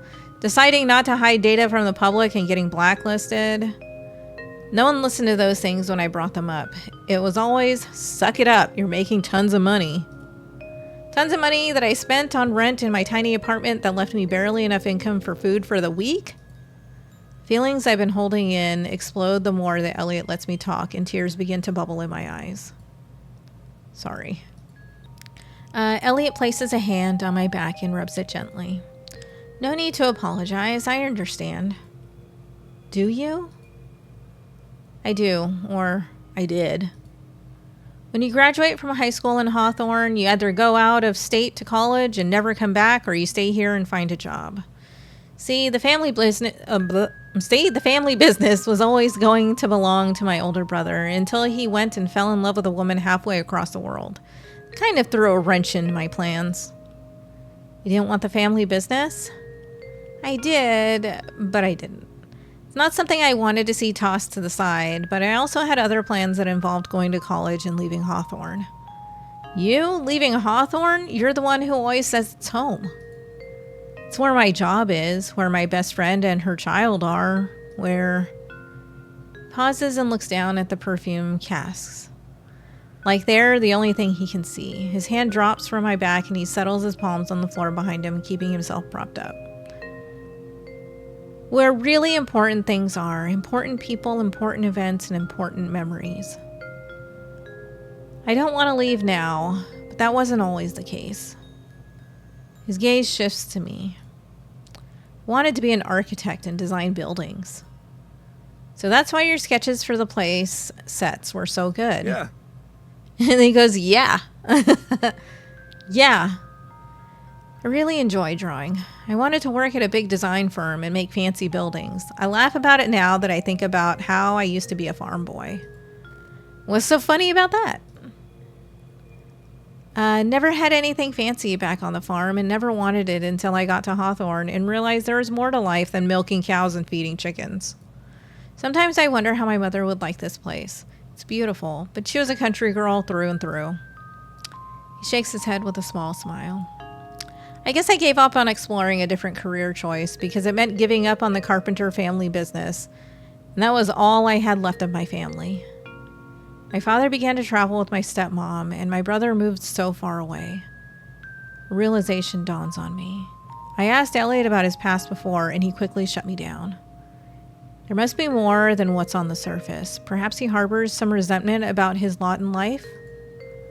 Aren't you a little mad that you didn't go after your dream? I was for a little bit. I realized giving up school wasn't what made me so miserable. When Tyson came back with Natalie, everything sort of just clicked. Watching them, I realized I wanted someone to love and continue the family's legacy with. In the end, getting a job at a big design firm was never my dream. It was just an easy way to get out of Hawthorne. He shakes his head. I love it here. It took me a long time to realize that. You can still design buildings here, maybe take occasional contracts elsewhere, but run your business from the comfort of your Hawthorne workshop? Ha! The business manager would know all about that, huh? Of course, I have a degree in business and marketing. Is that what you always wanted to do, be in business? That's another question, by the way. He rolls his eyes. We'll keep a tab. I want to hear your answer. I mean, we asked quite a few questions, too. What are we talking about? If you asked me that last year, I would have said yes without thinking. My brain was always hyper-focused on being part of the business world. Now, I'm not sure. In college, business classes were my favorites, and I really excelled in them. I think that I truly do enjoy the business aspect of things, but my relationship with it is all mucked because of my father's involvement. An angry sigh escapes my lips. I hold a lot of resentment towards my father as I realize all I've been missing out on, little things like eating fancy donuts, picking up Zoe from school, volunteering. That was written a little weird. Okay. The worst part of it all is that I actually feel guilty for putting myself first. I still hear Dad's voice in my head, nagging me to go back to the city. What would your mother do? Huh? I always think about what my mother would do in a situation that's particularly tough. She was a very rational woman and would make the right choice no matter the circumstances. You really loved your mom. With all my heart. Looked down at my lap and frowned. What would my mother do? If she knew how I was feeling, she'd probably be mad that I didn't stick up for myself. She'd be upset at my father for making me feel this way. She'd encourage me to go after what I wanted. Growing up, going against my father would have taken away the parent left in my life. Although my mother is still around and I adore her, she wasn't there for the important moments like nominations, birthdays, recitals. She was always gone, and no number of wrapped with a kiss, signed gift tags were enough to keep her by my side. They weren't real, tangible kisses, just wishful thinking. I held tightly onto my father so I wouldn't lose him. In the end, I lost so much more, like myself and the rest of my family. All I had was mindless work and his misplaced pride. Without thinking about the consequences, throw my arms around Elliot with enough force that it almost knocks him over. Oh, he wobbles for a bit before steadying himself with his arms around me. You're so kind, caring, persistent, thoughtful, compassionate, insightful, but none of those words leave my mouth as my grip around Elliot tightens. Sorry, I read that terribly. He hugs me back, perhaps knowing this is what I needed. And the two of us sit like this for a few minutes. My eyes drift closed as I lean my head into his shoulder. We were supposed to be making candles, not having a therapy session. Who's to say this isn't a new method of candle making? Pour out your feelings before you pour wax over a wick. It's good to talk about your troubles. It makes it easier to face them. Thanks for trusting me with your feelings. I'll be good to them. Oh, we finally got some reading, some voice acting. He places a tender kiss on the top of my head. The action, while surprising, feels like a warm blanket being wrapped around me. Waxed emotions. This moment is perfect, almost like a fairy tale that I fear waking from. I don't know what this means about mine and Elliot's relationship, but the chemistry Natalie mentioned is certainly present. It's very kind of you, Noel. In return, I'll give you my advice. The sadness and the disappointment is just for a little. One day you'll wake up and you won't be mad anymore. You'll realize there's so much more to be happy about. Like my time spent with you, Elliot. But I don't have to say what he already knows. He pauses, the two of us still hugging. I think we should end our 20 questions game early. I pull my head away from his chest with a smile, though his grip on me doesn't loosen. We do have a candle to make. Beginning to work means leaving Elliot's arms, and I like it here. My breath hitches in my throat as the words flit through my mind. I have feelings for Elliot. Elliot removes his arms from me with a sad smile. A lot to accomplish. Get to work. Right, of course. That night, I curl up into my bed and sleep peacefully, knowing that there are people who care about me in Hawthorne. My fingers are stained with dye and the smell of the many perfumes Elliot and I experimented with for Bernadette's candle. If anything, she can't say that I didn't put effort into the gift. My thoughts float back to Elliot and our shared embrace in the workshop. The warmth and comfort I felt around him is a welcome change, and I fall asleep smiling. Everything feels a little less lonely. Oh my gosh, it's the 20th. Hold on. Oh, it's snowing. Hold on.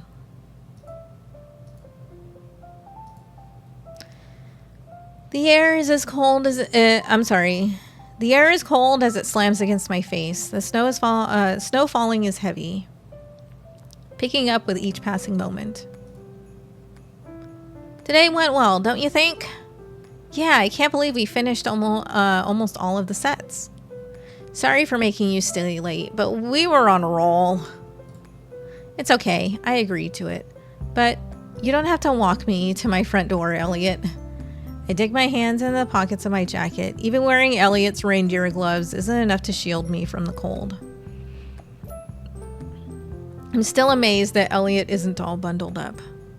He's a guy. He's got the dude in winter walk. I'm surprised he's not wearing shorts or something. Parked kind of far today. Seems like everyone is home because of the weather, so no one moved their cars. Not that far. Elliot parked a street up from Natalie's house. I insisted that he could drop me off and be on his merry way, but he wouldn't take that as an answer. Guess I should abandon you in the cold, dark night. Elliot stops walking and motions to the direction he parked his car in with a cheeky smile. You're already so far out. May as well finish the journey. Oh my gosh, his laugh is amazing. He chuckles. Yeah, I thought so. I mean, you almost got us in trouble with the principal today, so it's only fair to walk me, I suppose. Funny how you're changing up your answer now, Noel, as if you weren't singing Christmas carols just as loudly as I was.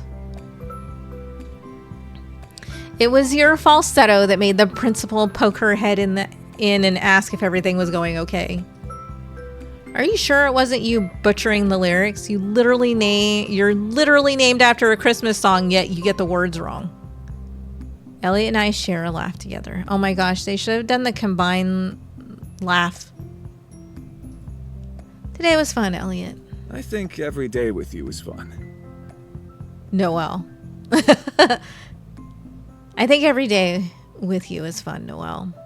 Huh, I'm not sure every day. He shakes his head. No, I mean every day. Even when we're doing boring stuff like working, hard to believe. Especially then. Time flies when we're together. I wish it'd slow down so I can enjoy these moments longer.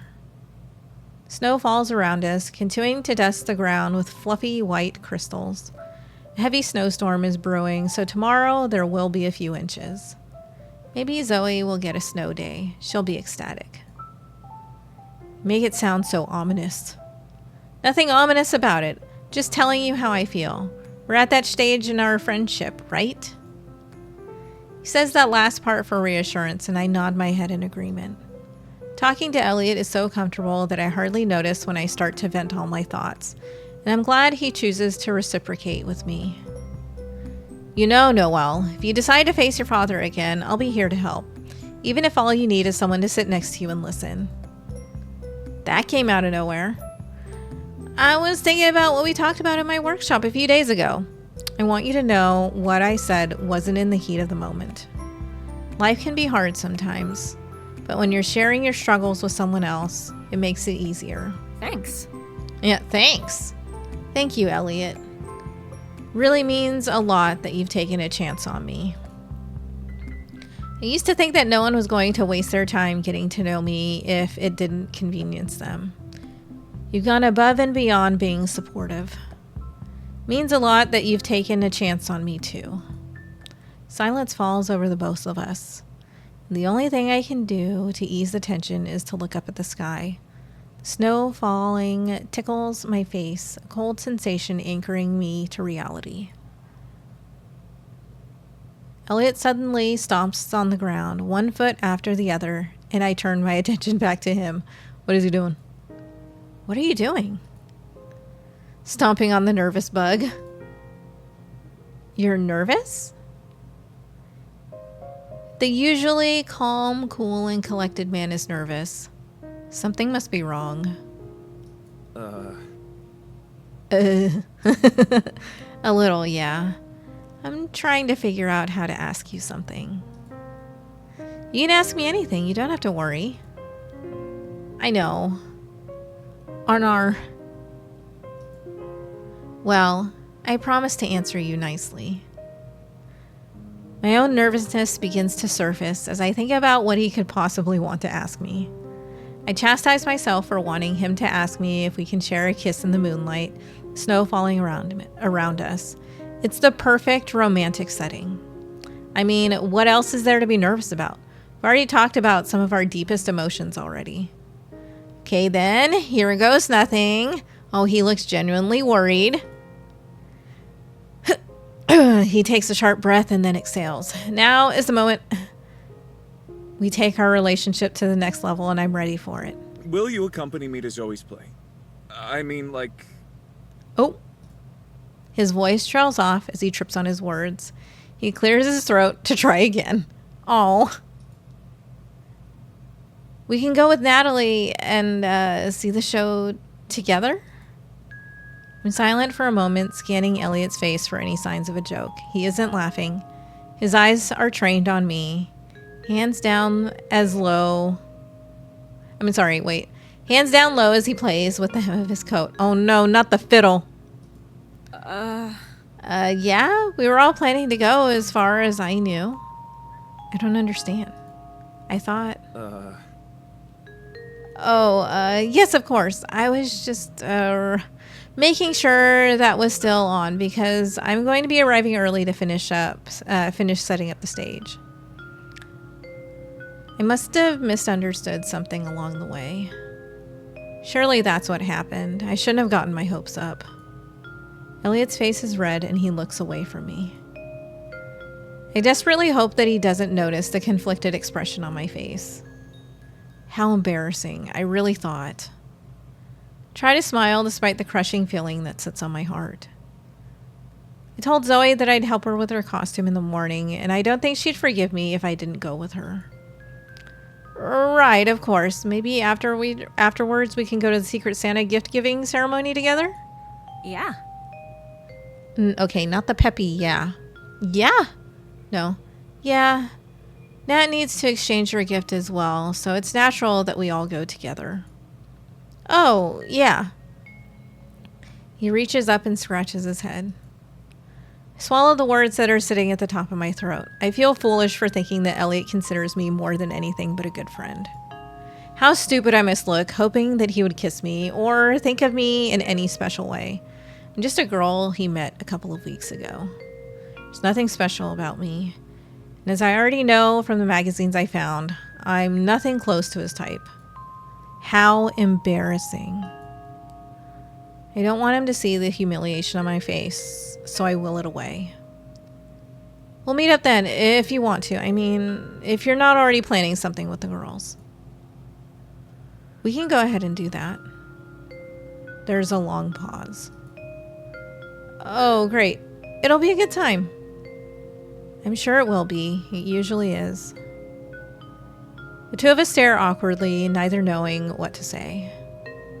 So you'll pick me up tomorrow for some more set building? Yeah, we've got only a little left. Thankfully, the walk to Natalie's house is short, so Elliot and I don't have to exchange any more awkward words.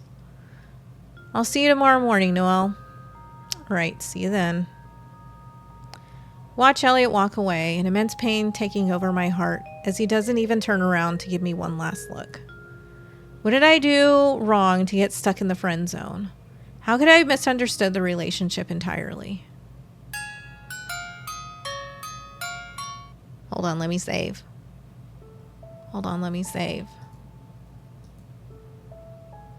Okay, we're back. Last day volunteering with Elliot feels bittersweet. All of the sets are painted and they look fantastic.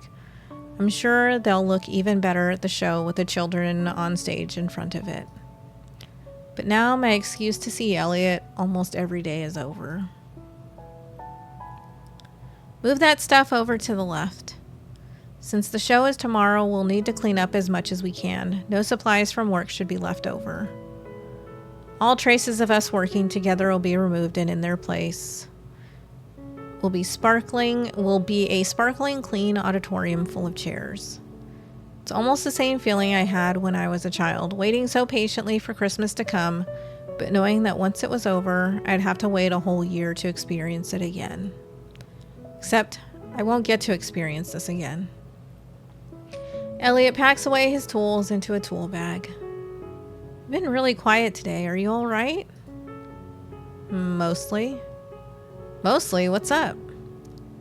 He stops what he's doing and walks over to me, wiping the sweat from the top of his forehead. Just thinking about some stuff. Care to share?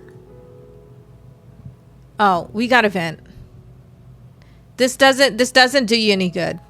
You gotta vent. Tell him. Today is the last day of us working together. Decide not to hold my feelings in.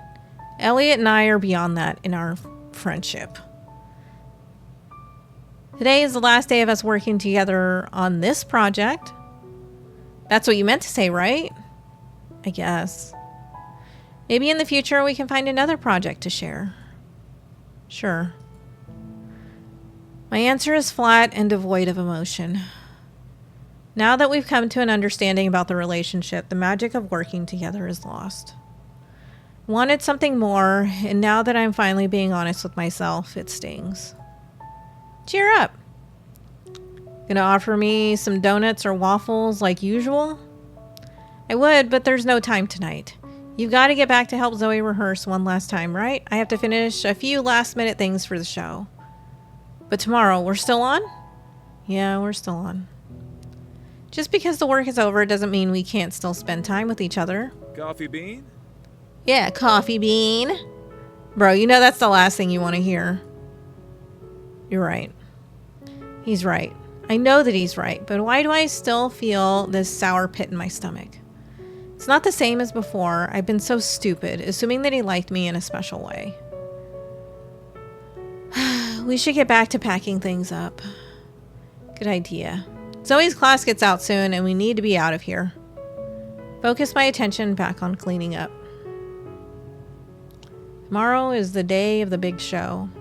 Elliot, Natalie, and I will be spending time at the Secret Santa Festival, but after that, do I want it to be all over?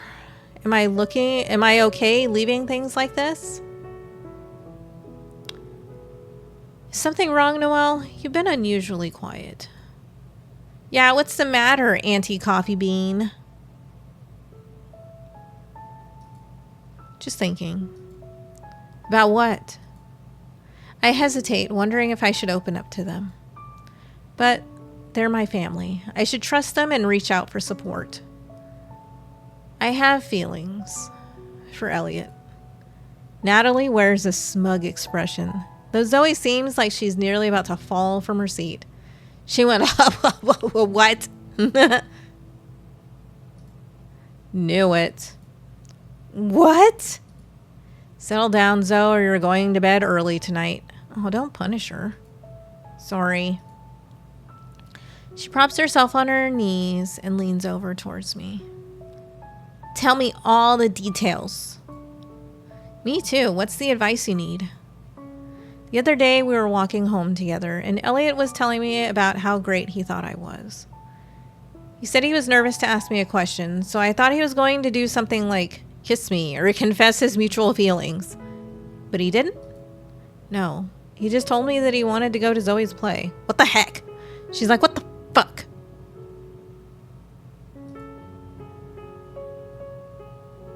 We're going to that together anyway.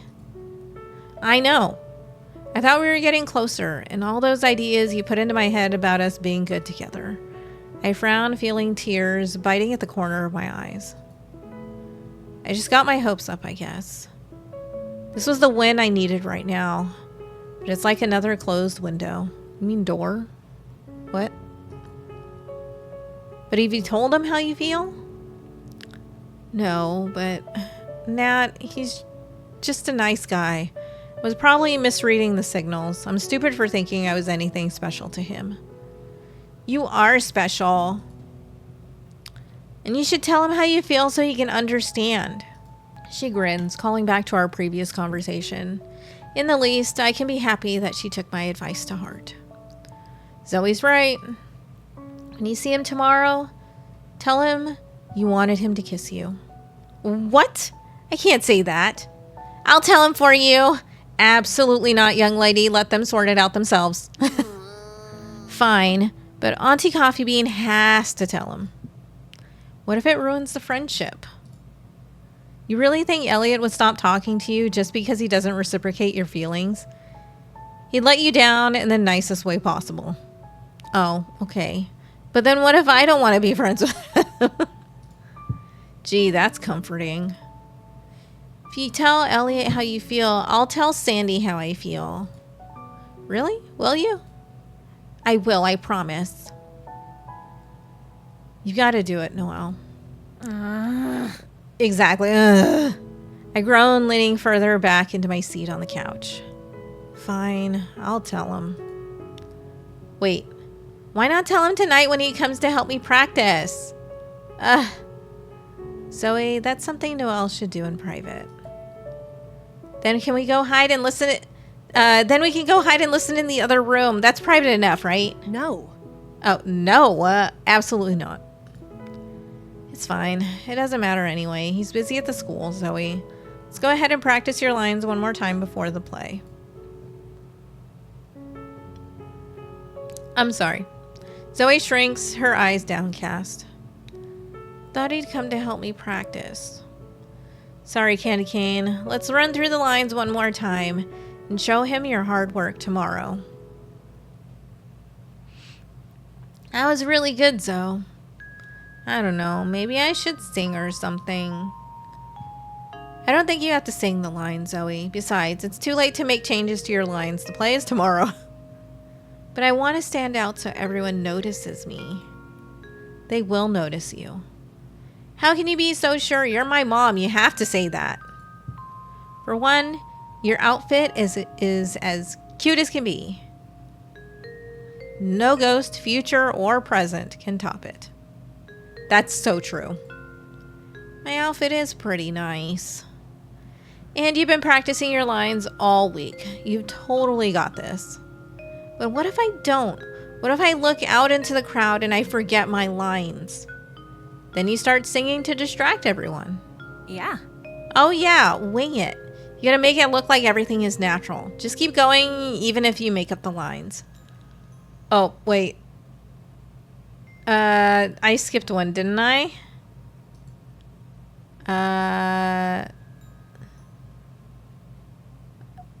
Oh no, I didn't. Okay.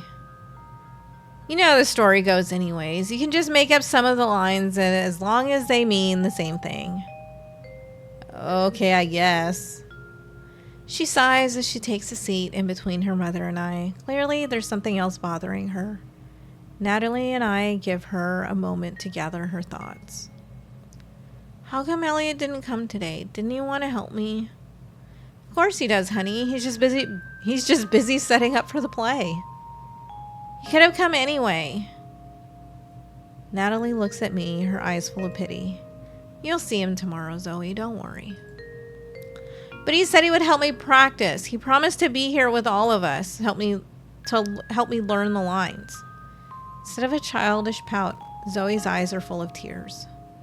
He promised he would be here. He promised. He's been here, Zoe. He said he would always be here to help me, so he lied. He lied. Oh my gosh. This poor kid. She stands up, sniffling, and runs up the stairs. Natalie and I shoot each other a woeful glance. I think that was enough for the night. You should go get some rest and think about how you're going to approach the situation with Elliot. In the meantime, I'll go check on Zoe. Oh, excuse me. Yawn. Natalie leaves no room for argument, and the two of us part ways for the night. Shoot. So close to Christmas. Hold on, I need to save. Although she's not as tearful, Zoe's nerves have not calmed down by morning. Zoe paces back and forth in the living room, the tail of her dress hitting her ankles as she turns sharply. I feel almost as nervous as Zoe myself. I'm planning to tell Elliot how I feel, but if he felt the same way about me, he'd have already told me by now, wouldn't he? Wouldn't he have? Rise and walk with me, Zoe. I'm sorry, Zoe saying, rise and walk with me. She's mumbling her lines under her breath, trying not to disturb Natalie and I who are putting our coats on. You're going to do great, hon. Zoe glances over at us, but doesn't reply. Just remember to squash those nervous bugs. Zoe practices now, stomping on the ground multiple times to kill her nervousness. Noel, I can't wait to see that you and Elliot work. I'm sorry. Noel, I can't wait to see the sets that you and Elliot worked on. There we go.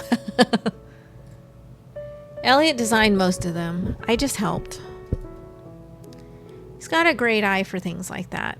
I always tell him to look into being an architect. Be a lot more rewarding than being a handyman, and he could make a lot of money from it. Making a lot of money is not all it's cracked up to be, trust me. Never thought I'd hear you say that doing what you like is more important than money. Well, it's true. I've had more fun volunteering here for 3 weeks than working for 8 years as a business manager. And now that I've learned that lesson, I think I'm ready to begin looking for a new career path. So, my advice to Elliot, Zoe, and anyone else is to find something you like to do that earns you enough money to live. You don't need to be rich. Zoe looks back over at us with a nervous smile, still repeating lines under her breath. No, you don't. Glad you came to that conclusion. I wish someone told me that from the beginning. Some things you have to figure out on your own. You mean waste 8 years doing it? It's not a waste if you learn something, Noel. Elliot told me the same thing. She only chuckles. Well, it's about time we left. Come on, we've got a show to catch. Get a move on, ladies. Natalie ushers us to the door. She puts her hand on my back and motions for Zoe to follow us outside to her car.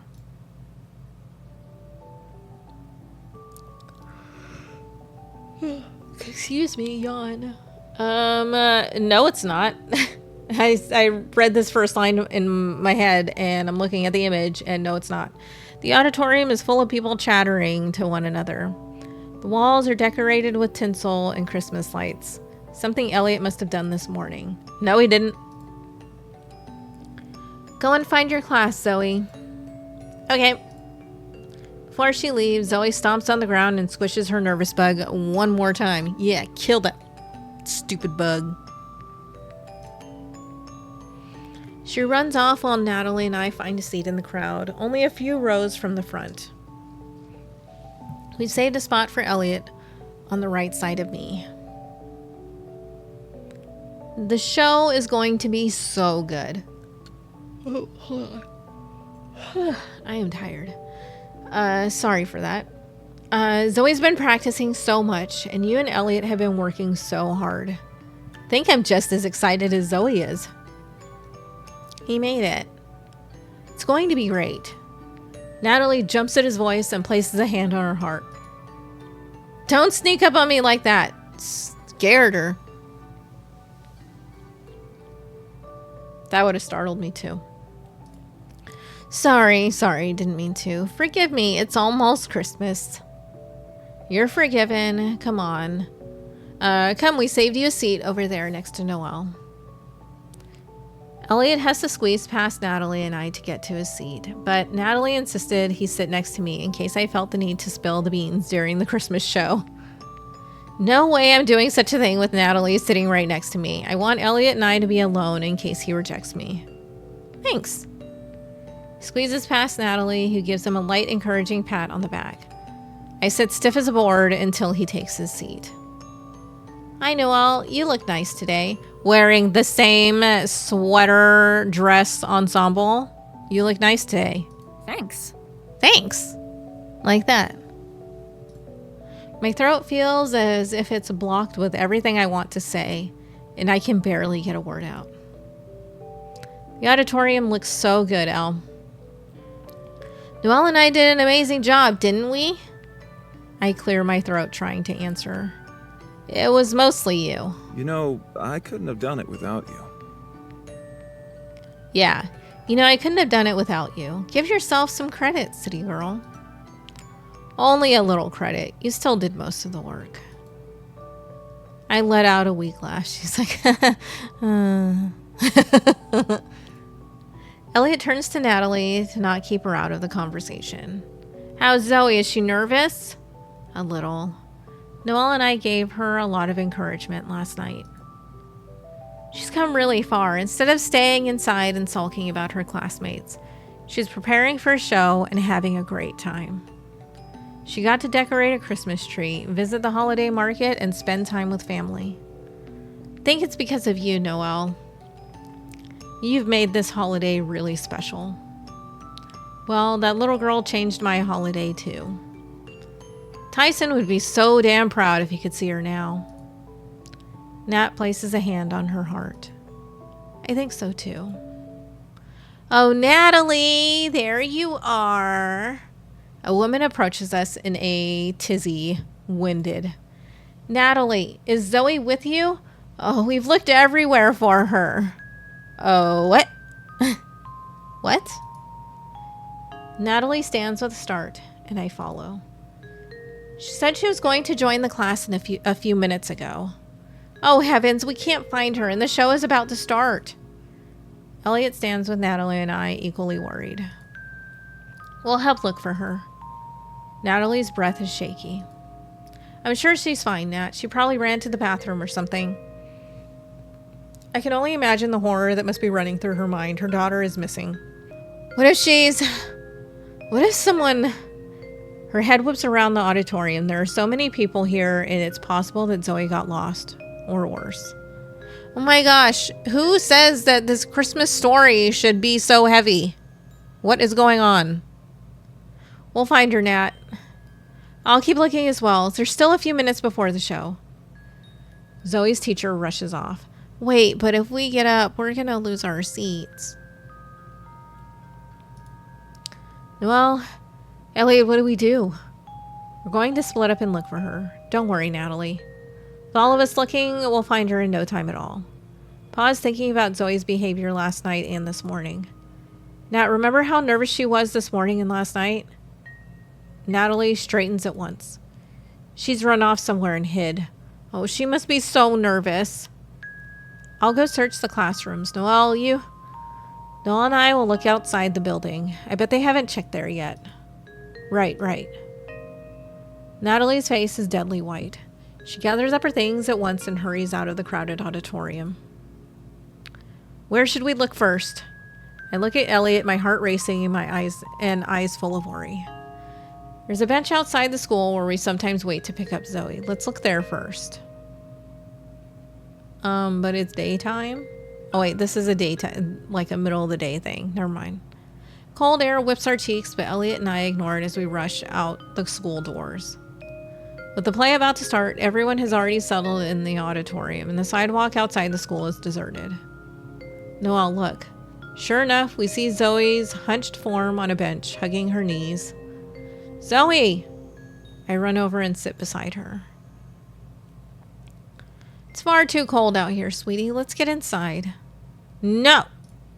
She sniffles. Her face is ruddy from crying. I can't do it. I don't want to be in this stupid play. I want to go home. I open my mouth to speak, but I don't know what to say. Elliot speaks up, saving me in the moment. But what about all the practice every night, Zoe? You work so hard. Doesn't matter. I'm going to mess up and everyone's going to laugh at me. Besides, you weren't there yesterday, so it's all ruined. Zoe, that's not true. Nothing's ruined. It is. Elliot's expression softens, and he crouches in front of the girl. You said you would be there to help me practice, but you lied. You weren't there last night. I'm sorry, Zoe. I had to set up for the play. That's why I wasn't there. You promised. Elliot takes the girl's hands. I did, didn't I? I'm sorry. She sniffles, tears rolling down her cheeks. I think I can guess the real reason behind her upset, and it isn't entirely because of Elliot failing to keep his promise. I put my arm around the girl. You've been through a lot lately, Zoe, but you don't have to feel like you're dealing with it on your own. Even though Elliot couldn't be there last night, he's here right now, and he was thinking of how hard you worked over these past few weeks, all while setting up for the play. That's right. I was so excited to see you perform today and blow us all out of the water. Not to mention, look at your beautiful costume. You're going to outshine everyone. Zoe hiccups, wiping her tears. But Noelle is going to leave. And when she leaves, Mom will be sad again and we'll be alone. I never said I was going to leave. Why do you think that? You told Mom you were going to look for a new career this morning. Another tear rolls down her cheek. Elliot looks at me with a strange expression. No, love, no. Just because I decided to look for a career doesn't mean that I'm leaving Hawthorne. Do you mean it? How could I leave you and Natalie? I'd be so lost without the two of you. The girl sniffles and nods. That's true. You need our help with love advice. Oh, fuck. Why did she say that? What?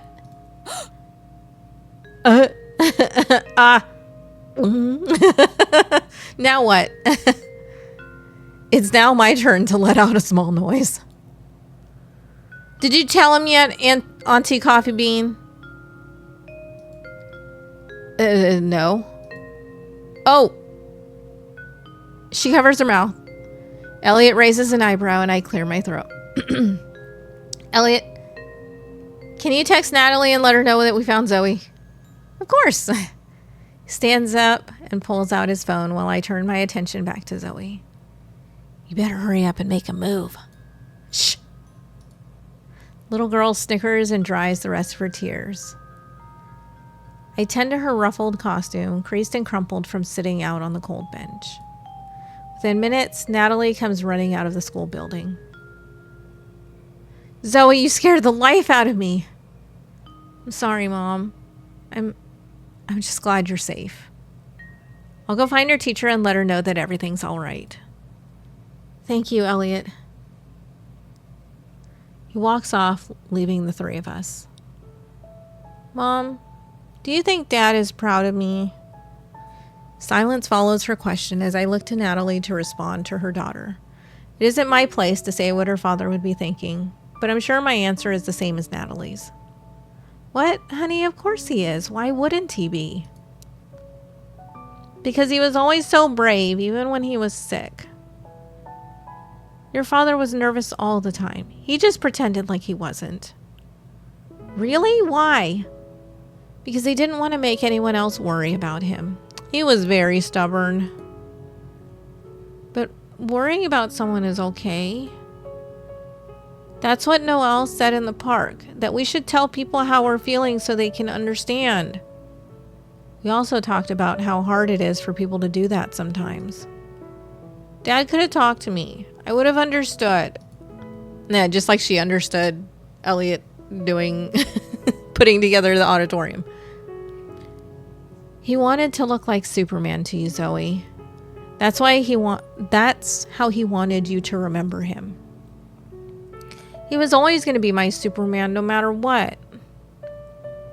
He'd be extremely proud of you, seeing you practicing and giving something your all. Really? Really. Finally, the girl smiles. Hey, Mom? Yes, love? Auntie Coffee Bean still hasn't told Elliot that she likes him. Natalie rolls her eyes and laughs. Let's give her a little more time before we start teasing, Zoe. Yeah, go inside and do your dumb play. The crowd erupts into cheers as the students all bow to the audience, Zoe included. She's wearing a large smile while waving to Elliot, Natalie, and I. We wave back while Nat snaps pictures on her phone. When Zoe comes down from the stage to join us, Natalie pulls her into a big hug. That's my girl. You absolutely killed it. Show stealer. Yeah, like that. Think so? I really did good. So good. Amazing. Thank you guys for coming. I had so much fun. And guess what? What? Chicken butt. I bumped into Sandy G backstage and she invited me to hang out with her and some other classmates at the Secret Santa thing. Really? The same Sandy G we all know? That little bitch? Yes. We had to talk about how she makes me feel in school. So she apologized and said we can all hang out together. So can I go, Mom? If I can chaperone with Bernadette, then yes. Best Christmas ever. Why did she just say that? This is going to be the best Christmas ever. I can feel it in my ghostly bones. Elliot is grinning from ear to ear. This is not the same girl who told me a few weeks ago she doesn't like to talk to her classmates. All along she wanted to hang out and make friends. She was just keeping them out to protect herself. I can understand that feeling. She does a little dance and pumps her fists into the air. Now it's your turn, Auntie Coffee Bean. You have to be brave. I clear my throat and laugh nervously to fill the silence. Oh my gosh, this little girl. Later. You promised. I know. I'll do it. Elliot looks puzzled, but doesn't question the exchange. Well, let's go find Bernadette and Sandy. You two go on to the Secret Santa exchange. We'll meet up later. She looks at me and Elliot, who gives her a thumbs up. Great, thanks.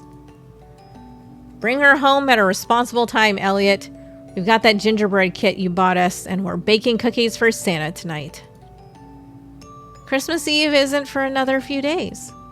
We've got to bake the cookies and decorate them. Fair enough. Fair enough. I'll have Noel home at a respectable time. Thank you very much. That's all I ask. Elliot extends his hand out to me as I give Zoe and Natalie one last wave goodbye. Shall we go? Country boy. Wow, and why would you say it so flirty? Sure, country boy. I take his hand, but this time there isn't any spark of electricity, just nervousness as the two of us follow the current of people outside of the school building. Once we're in Elliot's car, I let out a sigh of relief and shut my eyes.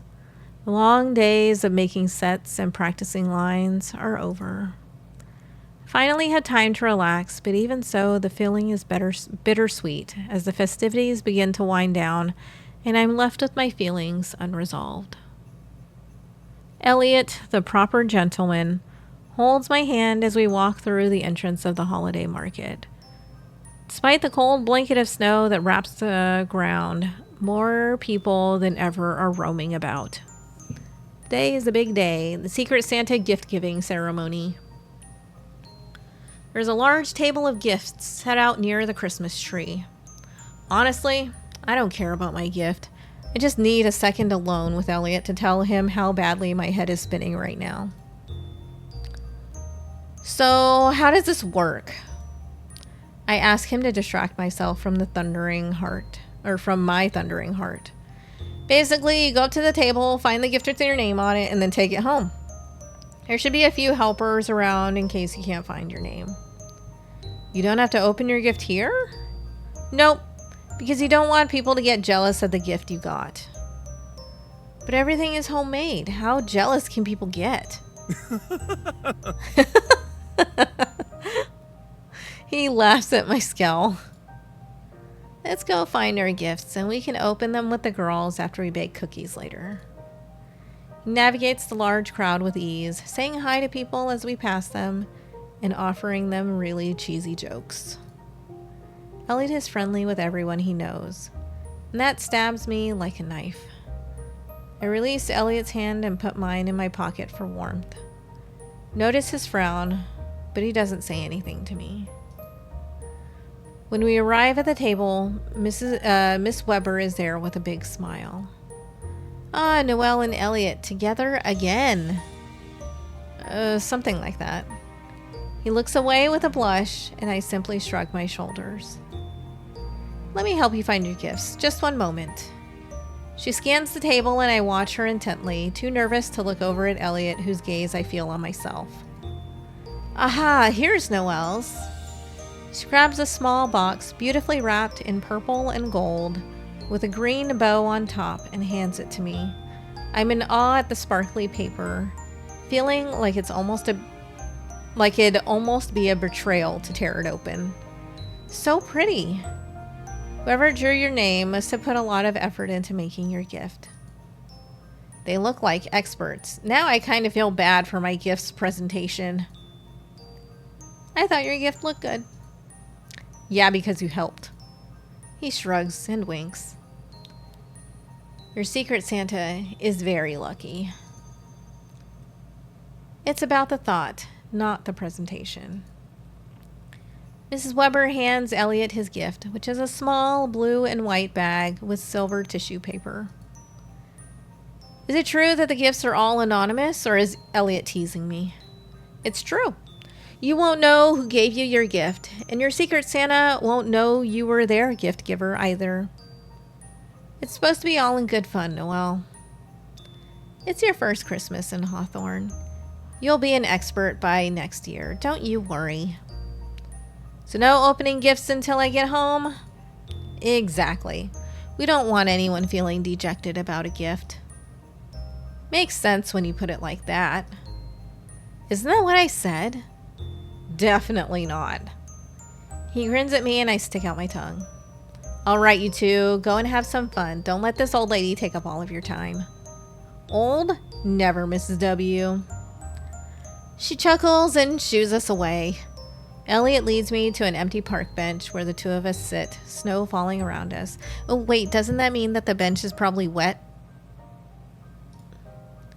I haven't been outside in the snow in such a long time. Now I've been out in it for the whole week. Not enough snow in the city?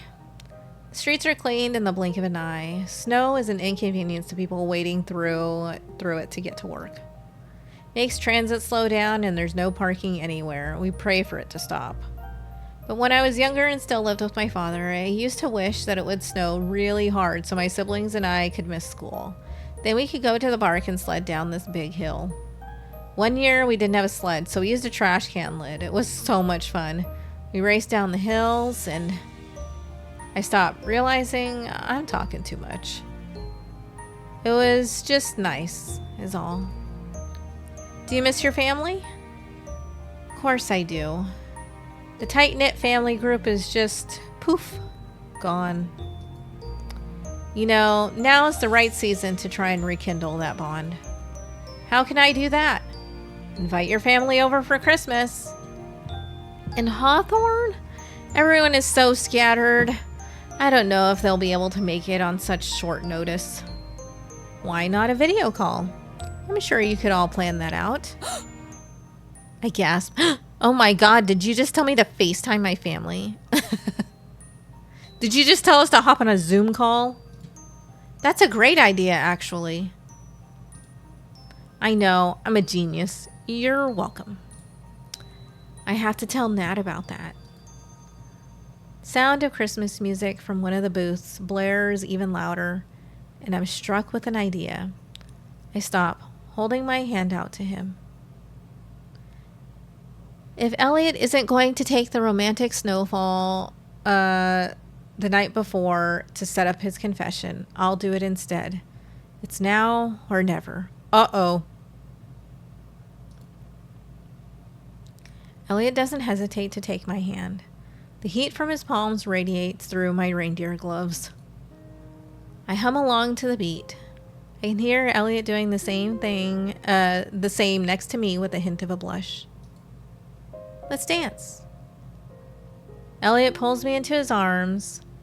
His free hand settles above my... Wait, where did we deposit the gifts?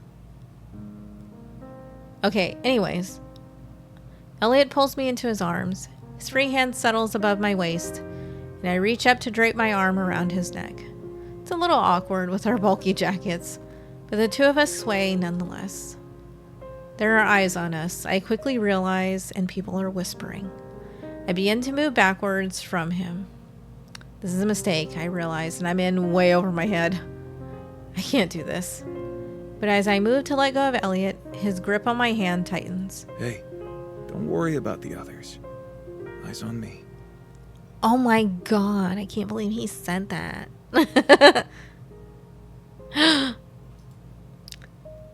His gaze doesn't lift for even a second. At this moment, it's just the two of us.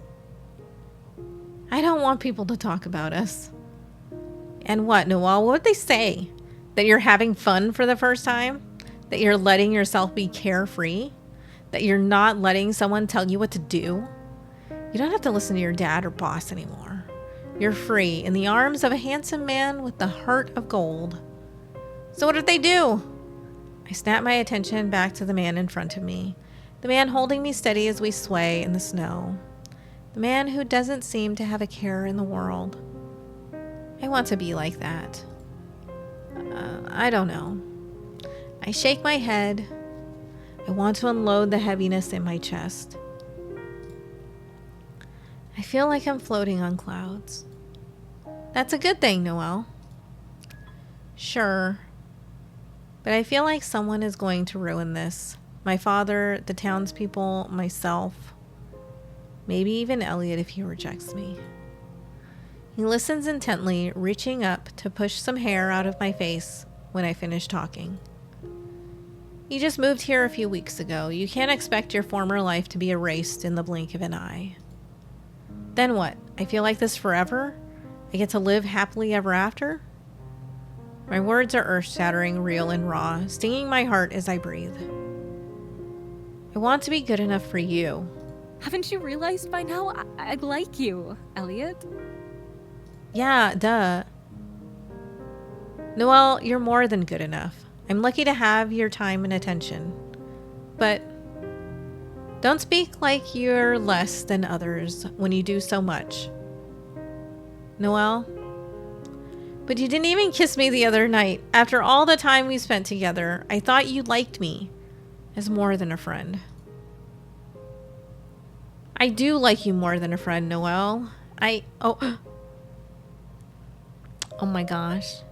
He pauses for a moment and takes in a large breath of air. I'm falling in love with you, Noel. He was nervous. What?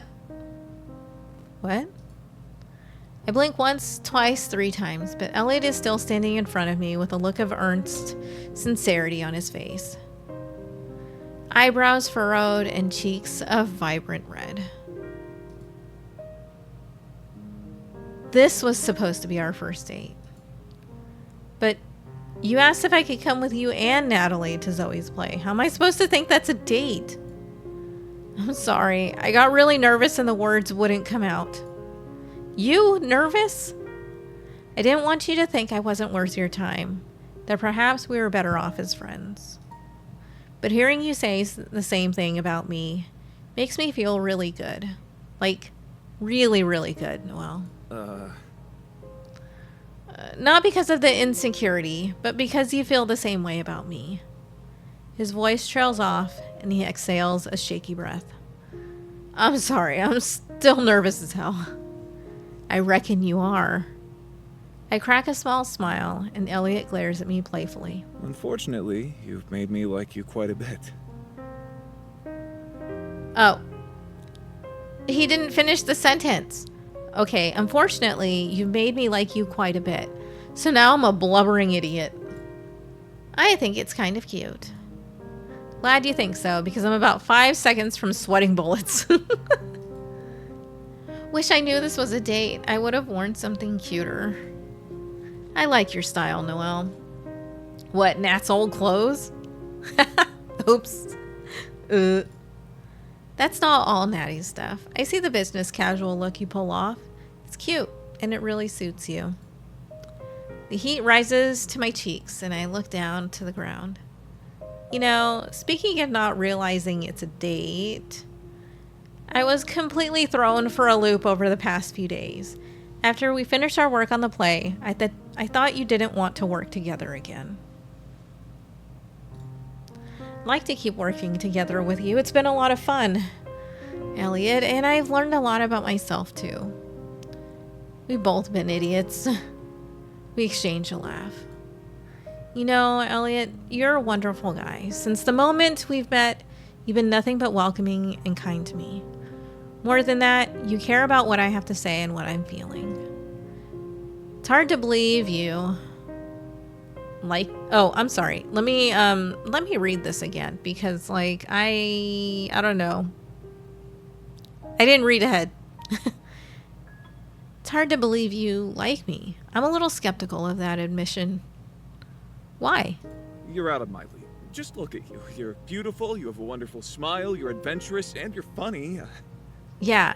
Since we're really confessing, and then he goes, you're out of my league. Just look at you. You're beautiful, you have a wonderful smile, you're adventurous, and you're funny. You don't have to go on anymore. Elliot's timid smile is all the proof of his sincerity. Noel, my holiday season has been so much better because you've been here. I mean that wholeheartedly. My emotions get the best of me and I go in for a hug. Elliot's arms find their way around my torso and we stand in one another's arms, cherishing the warmth. Thanks for giving me a chance to be myself, even if I'm still figuring out who that is. I should be thanking you. For what?